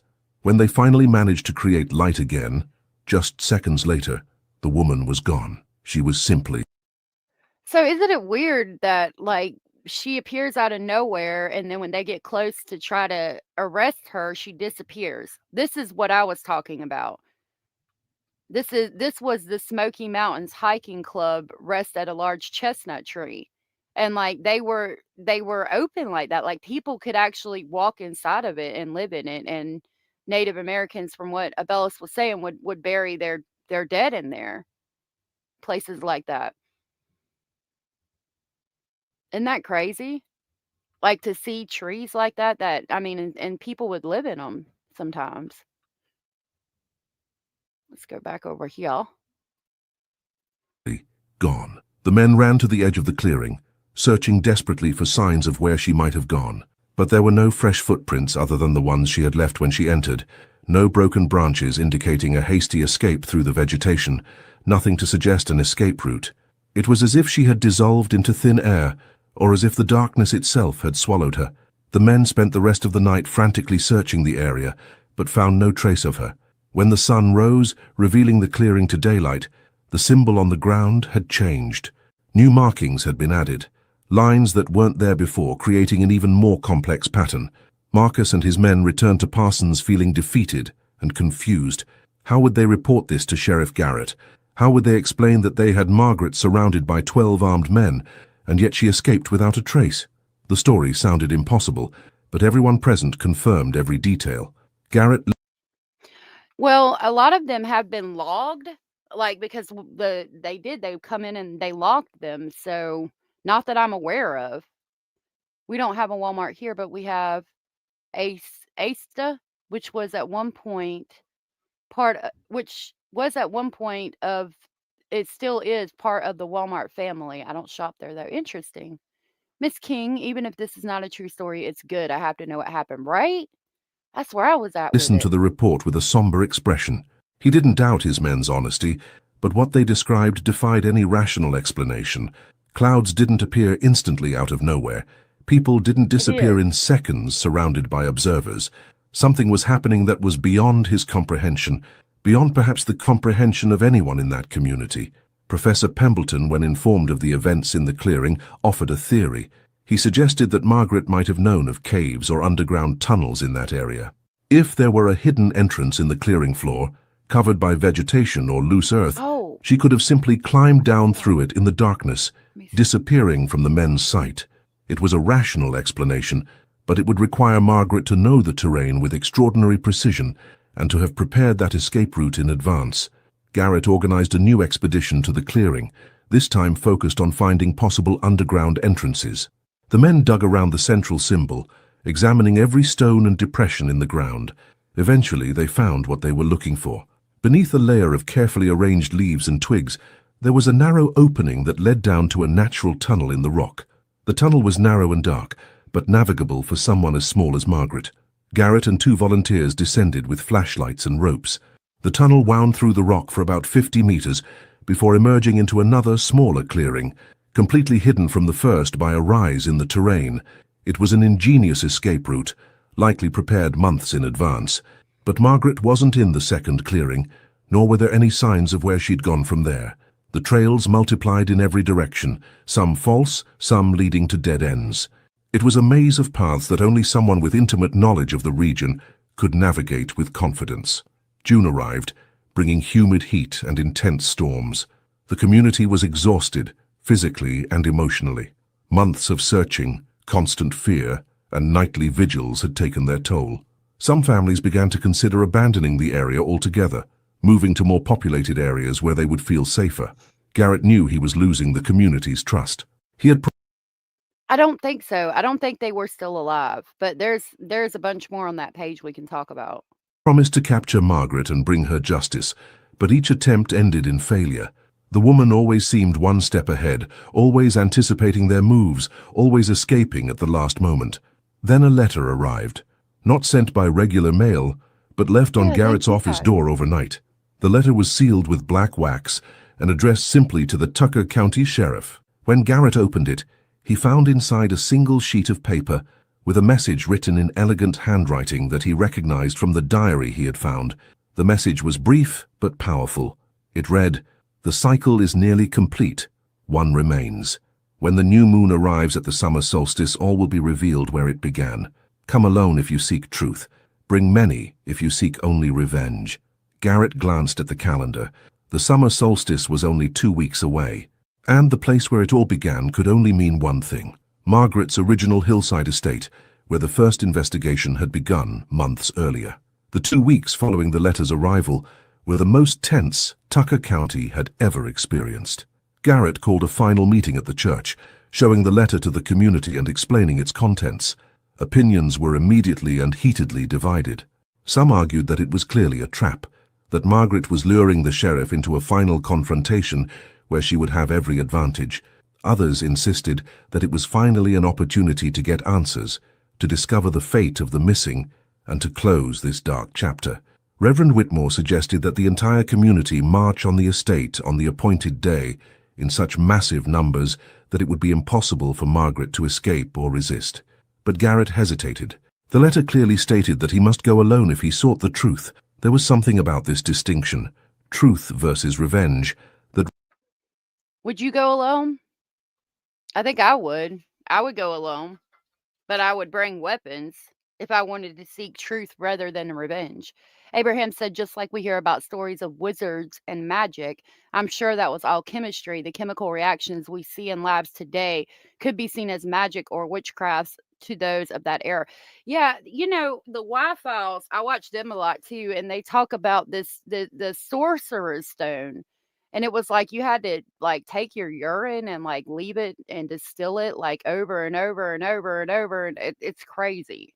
But like, yeah, chemistry and alchemy back then, as they called it, it could have been considered magic. But you know, the Egyptians did that too. That's even in the Bible. I don't know. I think I don't know if she's a witch or an escape artist or just a keeper of the mountains, a guardian. Resonated deeply with him. After months of pursuing Margaret, he realized he didn't truly understand her motivations or beliefs. Perhaps it was time to listen to her, to understand what had really happened before simply capturing her.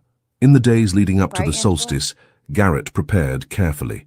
He wrote detailed letters outlining everything they had discovered during the investigation, addressing them to state authorities and leaving clear instructions on what should be done if he did not return.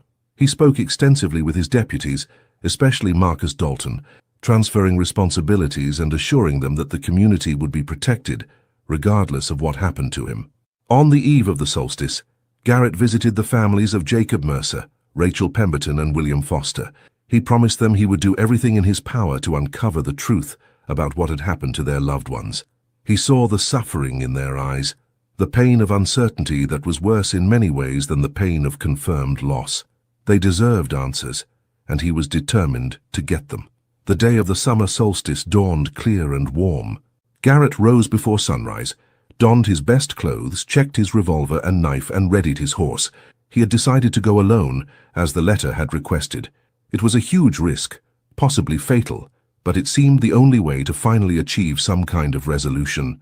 The ride to Margaret's abandoned property took about 3 hours. The trail was more open now, after months of search parties repeatedly traveling the trail.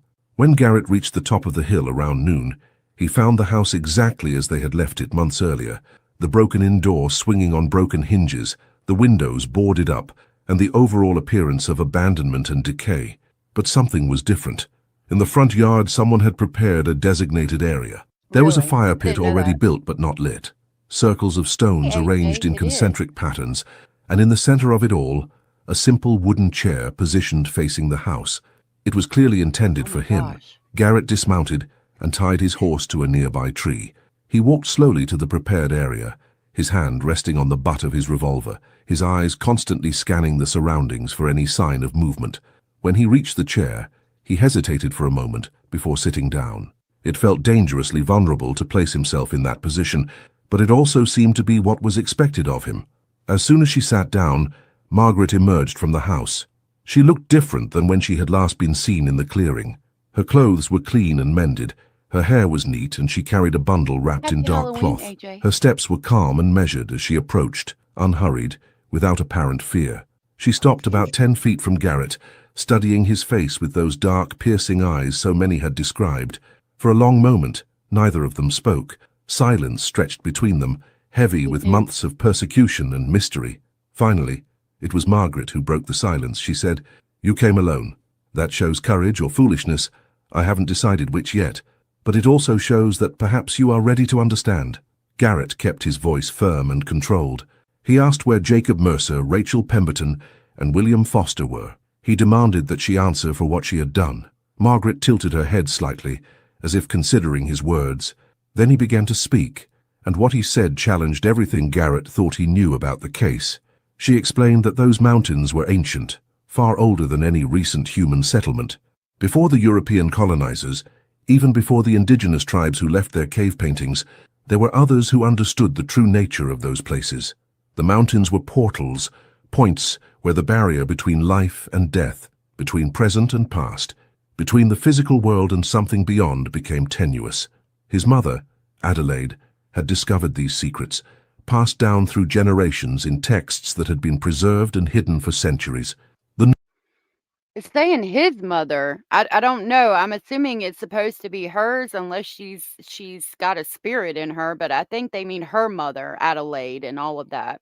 Knowledge spoke of balances that needed to be maintained, of sacrifices that ensured continuity, of essences that could be preserved through specific rituals performed at precise astronomical moments. Margaret did not deny having taken Jacob, Rachel, and William from their ordinary lives, but she insisted she had not destroyed them. She had transformed them, preserved their essence, allowed them to become part of something greater and eternal. The symbols, the rituals, all part of a process that transcended ordinary mortal understanding. Garrett listened with growing horror and disbelief. Margaret's words sounded like the rationalizations of a deeply disturbed mind, attempting to justify terrible acts with mystical philosophy. He interrupted her explanations, stating clearly that no matter how she tried to frame her actions, she had taken lives, caused immeasurable suffering, and needed to answer to justice. Margaret smiled sadly. She said she hoped he could understand, but acknowledged that might be asking too much. Then she held out the package she was carrying to Garrett. She said that inside were personal belongings belonging to the 3 missing men, things their families would like to have back. And there was also her complete diary, not the fragmented pages they had found in the mud, but the entire record of her thoughts and actions over the past year. Garrett took the package cautiously. As she began to open it, Margaret took a step back. She told him her part was complete, the circle closed, the balance restored. She said she would not be captured, would not allow herself to be chained and judged according to laws that did not recognize the true nature of reality. And then, before Garrett could react, Margaret turned and began walking toward the edge of the property where the forest began. Garrett stood up quickly, shouting for her to stop. He ran after her, one hand on his revolver but hesitant to shoot her in the back. Margaret reached the tree line and disappeared into the dense undergrowth. Garrett followed her, running through the forest, but it was as if she knew every tree, every rock, every hidden path. She moved as if she were part of the forest itself, flowing through the shadows. After about 15 minutes of futile pursuit, Garrett completely lost track. He found himself alone in a part of the forest he didn't recognize, surrounded by ancient trees and oppressive silence. He called out Margaret's name, but only the echo of his own voice answered. She had disappeared once again, and this time, Garrett had a feeling it would be permanent. He returned to the estate and examined the package Margaret had given him. Inside, he found exactly what she had promised. Personal items including Jacob's pocket watch, a brooch that had belonged to Rachel, and William's reading glasses. And there was the diary, pages and pages of elegant handwriting detailing a year's worth of preparation, study and performance of rituals Margaret believed necessary. Garrett took everything back to Parsons. The families of the missing received the objects with tears and gratitude mixed with renewed grief. The diary was studied by several people, but no one was able to extract from it the exact locations of bodies or evidence that would allow Margaret to be formally prosecuted for murder. It was a document of delusional beliefs, of mystical convictions, but not a legal confession as required by law. Additional searches were conducted over the following months and years, but the bodies of Jacob Mercer, Rachel Pemberton, and William Foster were never found. Margaret Hollis vanished completely on that summer solstice day of 1877 and was never seen again. Some believed she had died alone in some deep mountain cave. Others insisted she still lived, hidden in places where no tracker would dare look. The hillside property was eventually abandoned and left to rot. Over the decades, the forest reclaimed it, trees growing through the floorboards, vines covering the exterior walls until virtually nothing was visible of the original structure. But the locals never forgot. Stories of Margaret Hollis and the macabre curse of 1876 were passed down through generations, becoming local legend. To this day, some hikers in the Appalachian mountains of that region of West Virginia report seeing strange lights at night, hearing chants that don't seem entirely human, finding symbols carved into trees no one remembers seeing before. And some claim, in hushed voices around campfires, that Margaret never truly left, that she remains in the mountains she loved so much, guarding their portals, maintaining their balance, waiting. The truth about what really happened to Jacob Mercer, Rachel Pemberton, and William Foster remains buried somewhere in those ancient, silent hills. And perhaps that's for the best. Some mysteries are never meant to be fully solved. Some secrets belong in the mountains, protected by darkness and time, patiently waiting for those foolish or brave enough to seek them. If you've made it this far on this dark journey through one of the most disturbing cases, don't forget to subscribe. So they ask you, this just they're gonna ask to subscribe and hit the thumbs up. I find it interesting, and I think it could be true. I mean, she could have disappeared and never been found again. I believe in guardians of the mountains. Yeah, I would love to see that diary if it is true. I think it is. I wanted to show you this. I was scrolling through it to try to figure out. There's more pictures. And I've seen them before. That they as far as I know, they're real. There's where they were logging the trees out of the mountains when they built the railroads and things. There's another one that's got like a place in it you could live in. Well, hold on. Mouse is being weird now. So this one was Smoky Mountains Hiking Club rest at a large chestnut tree. This picture is the large yellow poplar cut in 1913 on Green Mountain, Tucker County, West Virginia, by the Otter Creek Boom Lumber Company at Hamilton, filled an entire logging train and furnished 12,469 broad feet of lumber. The tree was taken from an area that is now part of the Otter Creek Wilderness. This says the largest tree logged in the state of West Virginia near Lead Mine, Tucker County, 1913. This white oak, as large as any California sequoia, was probably well over 1,000 years old. It measured 13 feet in diameter, 16 feet from the base, and 10 feet in diameter, 31 feet from the base. This says the Shelton family next to a Casantia dentania in the Great Smoky Mountains National Park. The oldest recently documented American chestnut was a dead stem at least 270 years old. And you can see that little boy sitting there in the roots. This is an early 20th century photo showing the size of some of the timber in the area at the time. That was at Chilliwackee, Virginia. American chestnuts in the Great Smoky Mountains of North Carolina in 1910. Like they're so big, and they would be, because even though we had been here for a little while at that time. Hey Lizzie, happy Halloween. Good to see you. Good to see you. Happy Halloween. Even during that time, we were just starting to log and venture in and actually cut down trees like that, unfortunately. This is a giant sycamore tree near Breese and Black Fork of Elk, 4 miles above Webster Springs, West Virginia. 39 feet in circumference. The photo was taken in January of 1925. And then I scrolled down here and it talks about George Washington, like talking about the sycamore trees. There's a postcard depicting a Pringle tree. Another person on the frontier who made use of sycamore trees for survival on a number of occasions was Mad Ann Bailey.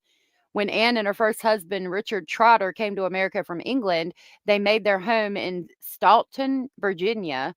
Soon thereafter, Richard joined the broader militia, etc., etc. There's a picture of her, and it says Thomas Spencer Sharp was one of the earlier settlers of Tennessee. He came to Middle Tennessee in 1776 and was the first Caucasian to clear land to plant corn there.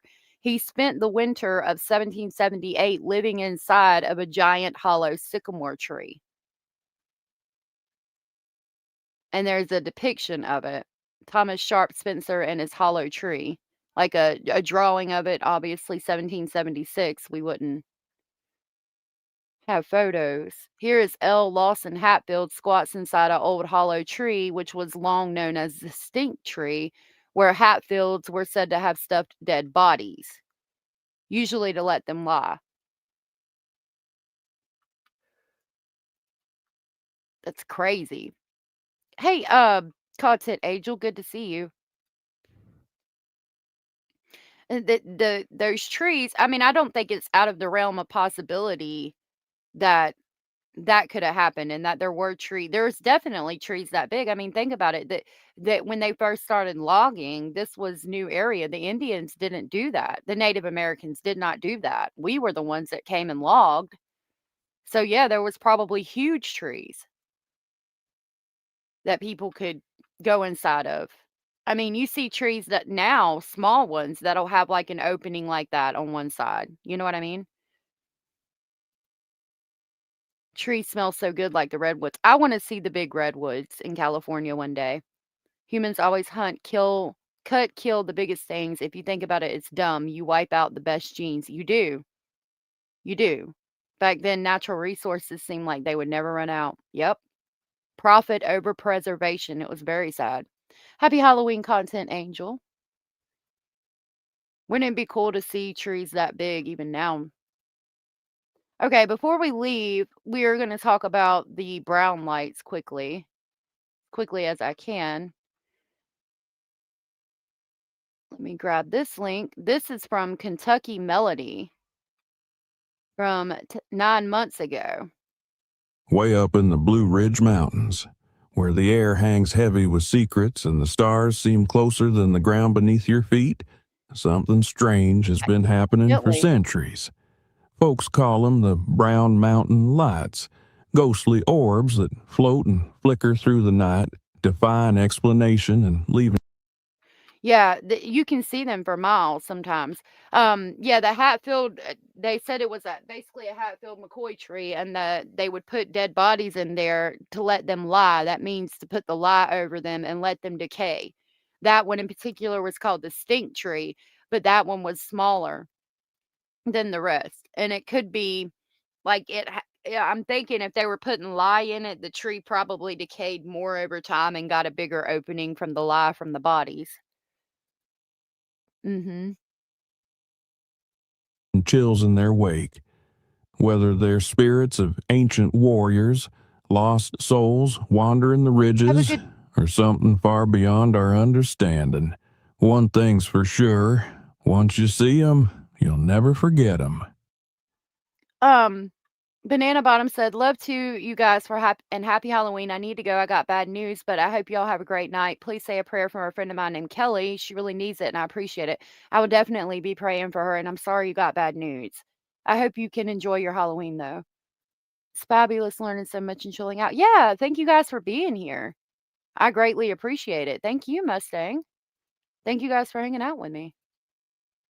Welcome to Kentucky Melodee's America's Scariest Stories, where we bring you ghostly legends, spooky haints, and bone-chilling tales from all over this great land. These stories will have you looking over your shoulder all night, So pull up a chair, dim them lights, and let's dive into the eerie and unexplained. Now, way up yonder in the Blue Ridge Mountains of North Carolina, All where right, Eddie B, have a Linville good night. Gorge cuts through the land like an old scar from something ancient, there's a mystery that's been puzzling folks for centuries. Thank you, Kate. They call them the Brown Mountain Lights, ghostly orbs that float, flicker, and dance across them ridges in ways nobody's rightly figured out. Beneath the blanket of stars, these strange lights have become the stuff of legend, leaving folks wondering if they're spirits, science, or something far more sinister. It's a tale passed down through the years, tangled up in wonder and fear. Long before settlers ever set foot in these mountains, the Cherokee and Catawba folks had their own stories about them Brown Mountain Lights. The Cherokee reckoned they were the spirits of warriors who'd fallen in battle, their ghostly shapes wandering the ridges, still hunting for their lost comrades. Isn't it interesting to know that the Brown Mountain Lights in particular, I mean, it goes back to even before Native Americans. The Catawba, on the other hand, believed the lights were sorrowful women, searching forever for the souls of their fallen men. These tales, passed down round campfires and etched into memory, gave the lights a deep spiritual meaning, making them a living part of the mountain's lore. So it goes back to before the Native Americans, and they still cannot be explained to this day. European settlers came along, they saw the lights too. Early travelers, guiding themselves by lanterns and starlight, told of strange orbs hovering above the trees, softly glowing before disappearing into the night. Folks said the lights seemed alive, weaving through the hollers like restless spirits, their eerie presence both capturing hearts and sending shivers down spines. That's awesome. Back in 1913, folks really started buzzing about the Brown Mountain Lights after a fisherman's tale hit the Charlotte Daily Observer.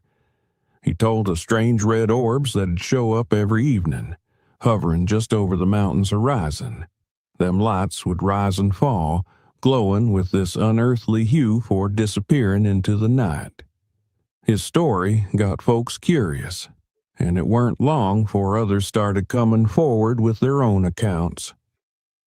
By 1922, the U.S. Geological Survey sent a feller named George R. Mansfield to poke round and figure it out.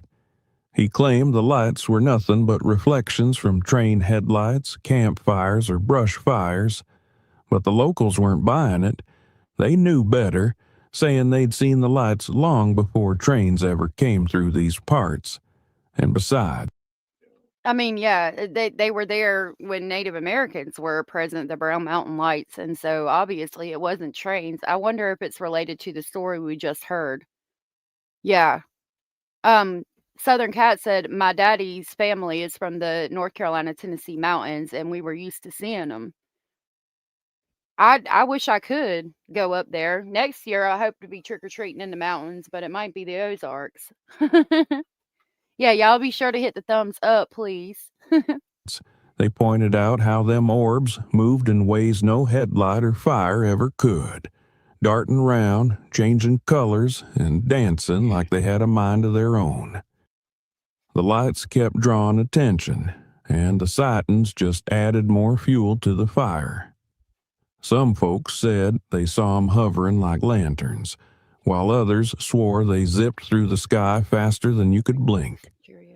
Witnesses talked about orbs pulsing with colors, disappearing, and reappearing like they was playing hide-and-seek with anyone brave enough to watch. Oh, they said hey to you a minute ago, or earlier. Mr. Speculating says, hey, he brought Basil some Cheerios. I'm not giving him Cheerios. It's so cute to see him eat it. I know, his voice is very soothing. Now, them Brown Mountain Lights have been sparking curiosity and spinning tales among folks in North Carolina for generations. These mysterious orbs have got people wondering, And over the years, all kinds of explanations have bubbled up, mixing together old folklore, first-hand accounts, and the culture of the mountains. Whether it's ghostly spirits, natural phenomena, or something downright otherworldly, everyone's got their own idea about what makes these lights dance through the night. Round these parts, most folks reckon there's something downright otherworldly about the Brown Mountain Lights.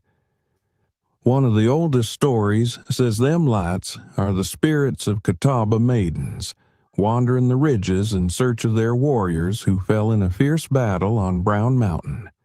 It's a tale passed down through the ages, so deep in the roots of this land that it's as much a part of the mountains as the trees and the rocks. Another story tells of a faithful old slave from Civil War times. They say he'd roam the mountain, lantern in hand, looking for the master he'd lost. Folks claim the lights are his restless spirit still searching night after night. That tale grew legs when it was turned into the bluegrass tune Brown Mountain Lights by Scotty Wiseman. So, I mean, here it's going through the history of it, and there's even songs made about it. So it's definitely there's something to it. When my oldest was in second grade, he wrote a report on the need to save the rainforest. His teacher was surprised by his choice of topic. He picked it up from us adults. He'll be 45 in December. That's amazing. That's awesome. Mr. Speculating needs his head read. Cheerios for Bunny. Just came in here with a handful of Cheerios. You never thought anything about them. It's crazy. They've been talked about for so long that people just know they're there and don't know what they are. I miss growing up in the Shenandoah Valley, the lightning bugs, and being able to walk barefoot on the grass. Aw. Wolfpack, it is so nice to have those things, isn't it? See those things. The legend far and wide. Folks round here who've seen the Brown Mountain Lights often say they look like hazy lanterns, bobbing off in the distance, kind of like someone walking the ridges with a light in hand. These sightings have only fueled the notion that something ghostly's at play. One local put it plain, saying, "We always heard it was native spirits who died in the area." Whether it's the spirits of Cherokee warriors or something else entirely, them lights have a way of giving folks the chills and making them believe in things they can't quite explain. Now, not everyone thinks the Brown Mountain Lights are spirits or ghosts. Some folks reckon there's a more down-to-earth reason for them. They figure the lights might be a kind of will-o'-the-wisp caused by gases coming up from decaying plants and lighting up on their own. Others say it could be something like atmospheric tricks or reflections from far-off lights, like car headlights or campfires bouncing off the ridges. But that doesn't make sense, because why would there be headlights way back when Native Americans were still here, way before cars or trains or anything else like that? That doesn't make much sense to me. I think there's spirits too. I think that things have a rational explanation, but I think we don't know everything, and I think sometimes it is spirits or people, the guardians of the mountains or something like that. Whatever the case, these explanations don't quite sit right with everyone, especially those who've seen the lights do things no natural cause could explain. Southern said when we were little, Daddy always said it was my granddaddy watching us, and would tell if we were doing anything we wasn't supposed to do. How sweet. I reckon you won't find me anywhere near them woods. I would love to be up there, but I would also like to visit Florida. I don't know if I'd like to live there. Over the years, the story of the Brown Mountain Lights has grown and shifted, picking up pieces of folklore, science, and everything in between. What started as campfire tales and whispered legends has been shaped by each generation, mixing the old beliefs with new ideas. It's this constant blend of tradition and curiosity that keeps the mystery alive, always changing, but never losing its spark. When it comes down to it, folks' thoughts on the lights are just as wild and varied as the lights themselves. Some swear by the supernatural, spirits and ghostly figures haunting the ridges, while others lean toward science, looking for answers in the land and sky. But no matter where you stand, one thing's for sure. The Brown Mountain Lights have a way of capturing imaginations and reminding us that some mysteries are meant to linger. We called them lightning bugs. The Brown Mountain Lights are still as much a mystery today as they were all those years ago, with folks from far and wide heading to spots like Wiseman's View or the Brown Mountain Overlook, hoping to catch a glimpse. Clear nights in the fall seem to be when they're most active, glowing in colors like white, yellow, red, and even blue, floating silent as a ghost above the mountain ridges. Isn't that Witnesses describe the lights with a mix of awe and unease. Some say they drift low over the treetops, flickering like lanterns carried by unseen hands. Others talk about 'em darting through the air with a speed and purpose that don't seem natural, disappearing and reappearing like they're playing some kind of game. The most unnerving stories come from those who swear the lights feel alive, like they're watching whoever's watching them. Even with all the fancy gadgets and research from places like Appalachian State University, the lights keep their secrets. Cameras might capture their movements, and instruments might track their glow, but no one's come close to explaining exactly what they are. But see, Southern Cat said, I think it was finally told it was gas pockets from old mines. And even with that, old mines would not have been there when Native Americans were there. Like they weren't mining coal back then, you know? They could be something to do with granite quartz, etc., moving within the mountains, creating static. That might make sense. But why would it move more in the fall? Because it's getting cold, I guess? Each new study only deepens the mystery, leaving plenty of space for wonder and speculation to light up imaginations, just like those strange orbs in the night sky. Standing under the stars and seeing the Brown Mountain Lights for yourself is like touching something eternal, a bridge between what is and what once was.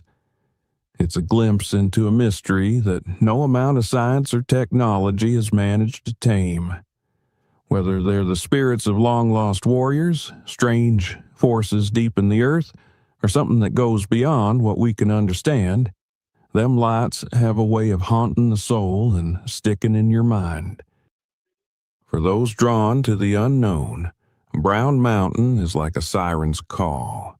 It's a place where legend and reality twist together, where the air feels heavy, like the past and present are whispering secrets just out of reach.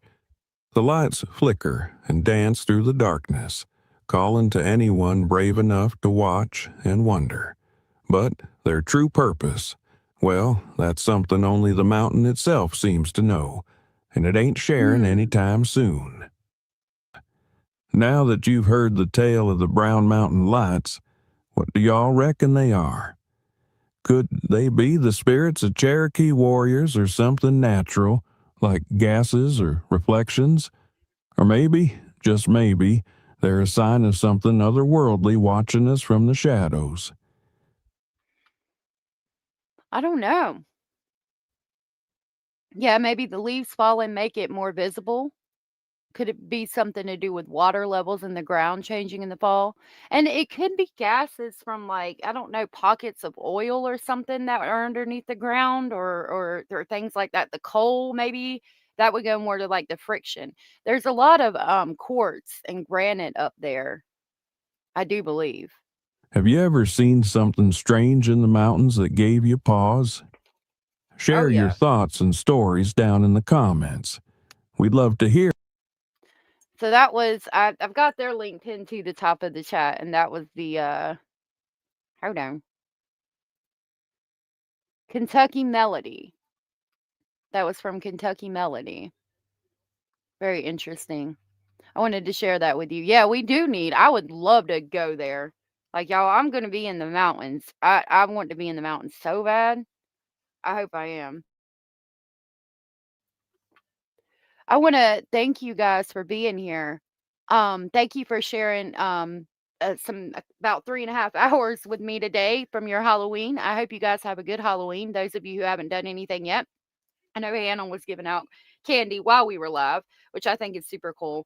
I am going to take my children out, and I hope that you guys enjoy Halloween, and I hope you have a good night. Thank you so much for the support. Thank you for hanging out with me, and thank you for being here. I should be live tomorrow. If I'm not, I will make a post. We've got a couple of things to do, so if I don't get done in time, then I might not be live because you guys know we're trying to move, so we're doing a lot of things. But tomorrow we'll be talking back about normal things again. Right? Sign me up too. I'd love to go.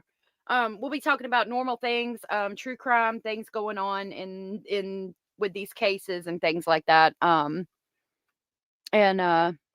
oh, you just caught the end rogue. Well, it's been a chill stream where we're just hanging out for Halloween. Oh my gosh, Abellas, thank you so much for gifting 20 whole memberships. That was so very sweet and supportive of you. Thank you so much. Happy Halloween to you, and thank you so much for you guys have been so gracious and so very sweet and kind today, and I greatly appreciate the support. You guys are amazing. Abellas gifted 20 memberships. They went to Molodek, Paulette Hammerling, Jeannie Eel, Cop Wife, Cop Mom, Anna Eva, Tiff 420, M Skate, Jamama, Jenny 33, Woman of Many Feathers, Angel Eyes, Rachel Lee, Kate. Oh, Kate C already had one. Betsy Sue, just call me Betsy. Loudmouth, Miss Pumbaa, Moth's Mommy, Bite My Bits, Josephine, some Tomiro, Lynn Sawyer, True Crime Knitter. We're all gifted from Abellas. If you are here and you are where you were gifted from Abellas, please tell Abellas thank you. Thank you, Abellas, for the amazing support. That was so very sweet of you. Wow, and it was super generous. Thank you so very much for that. I'm gonna grab the haunted train, and the Polar Express to pick our new members up. Thank you so very much, Abellas. That was so very sweet of you.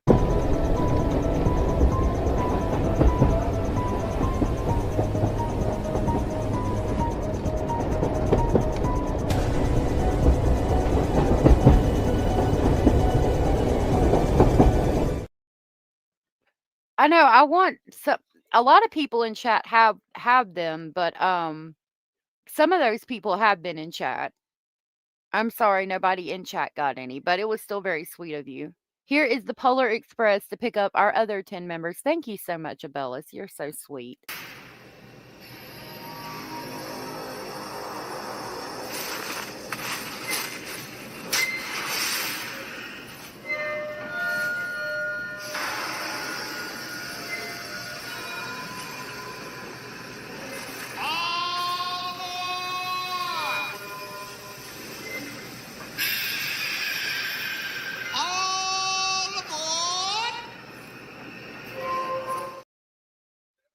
Thank you so much, Abellas. Oh my goodness, Kate C gifted 5 more. Thank you.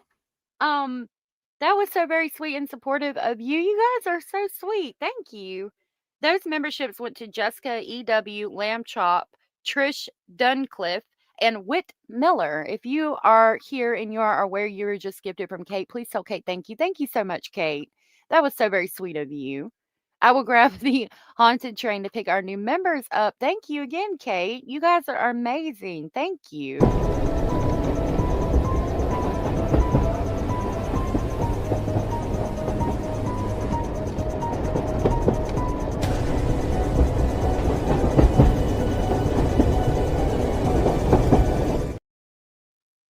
I love that clip. I know Lamb Chop, there was a little puppet on something. I remember a little puppet called Lamb Chop. It was a little lamb. I know. Oh, well.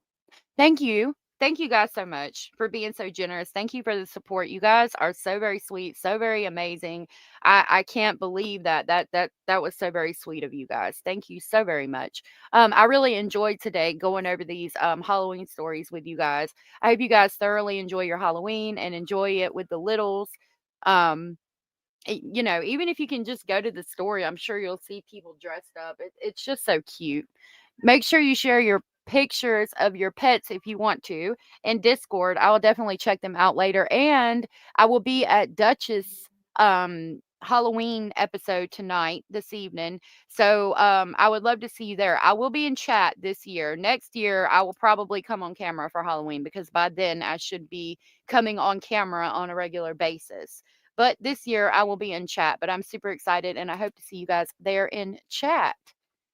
Yes, thank you guys. Still waiting on your train. I'm sorry, Angela. I wish I could pick who it was gifted to. Yes, love to everyone. Happy Halloween. If nobody's told you you are important, you are enough, you are special, and you are very loved by everyone here in the Speculating family, and your Halloween costume, regardless of what it is awesome. Thank you guys. I will see you tomorrow. If I'm not going to be here, I will post it. Otherwise, I'll see you guys tonight in Dutchess's Halloween Bash chat. If you don't have the link to that, it's in the description. All right, y'all. See you tomorrow. Bye.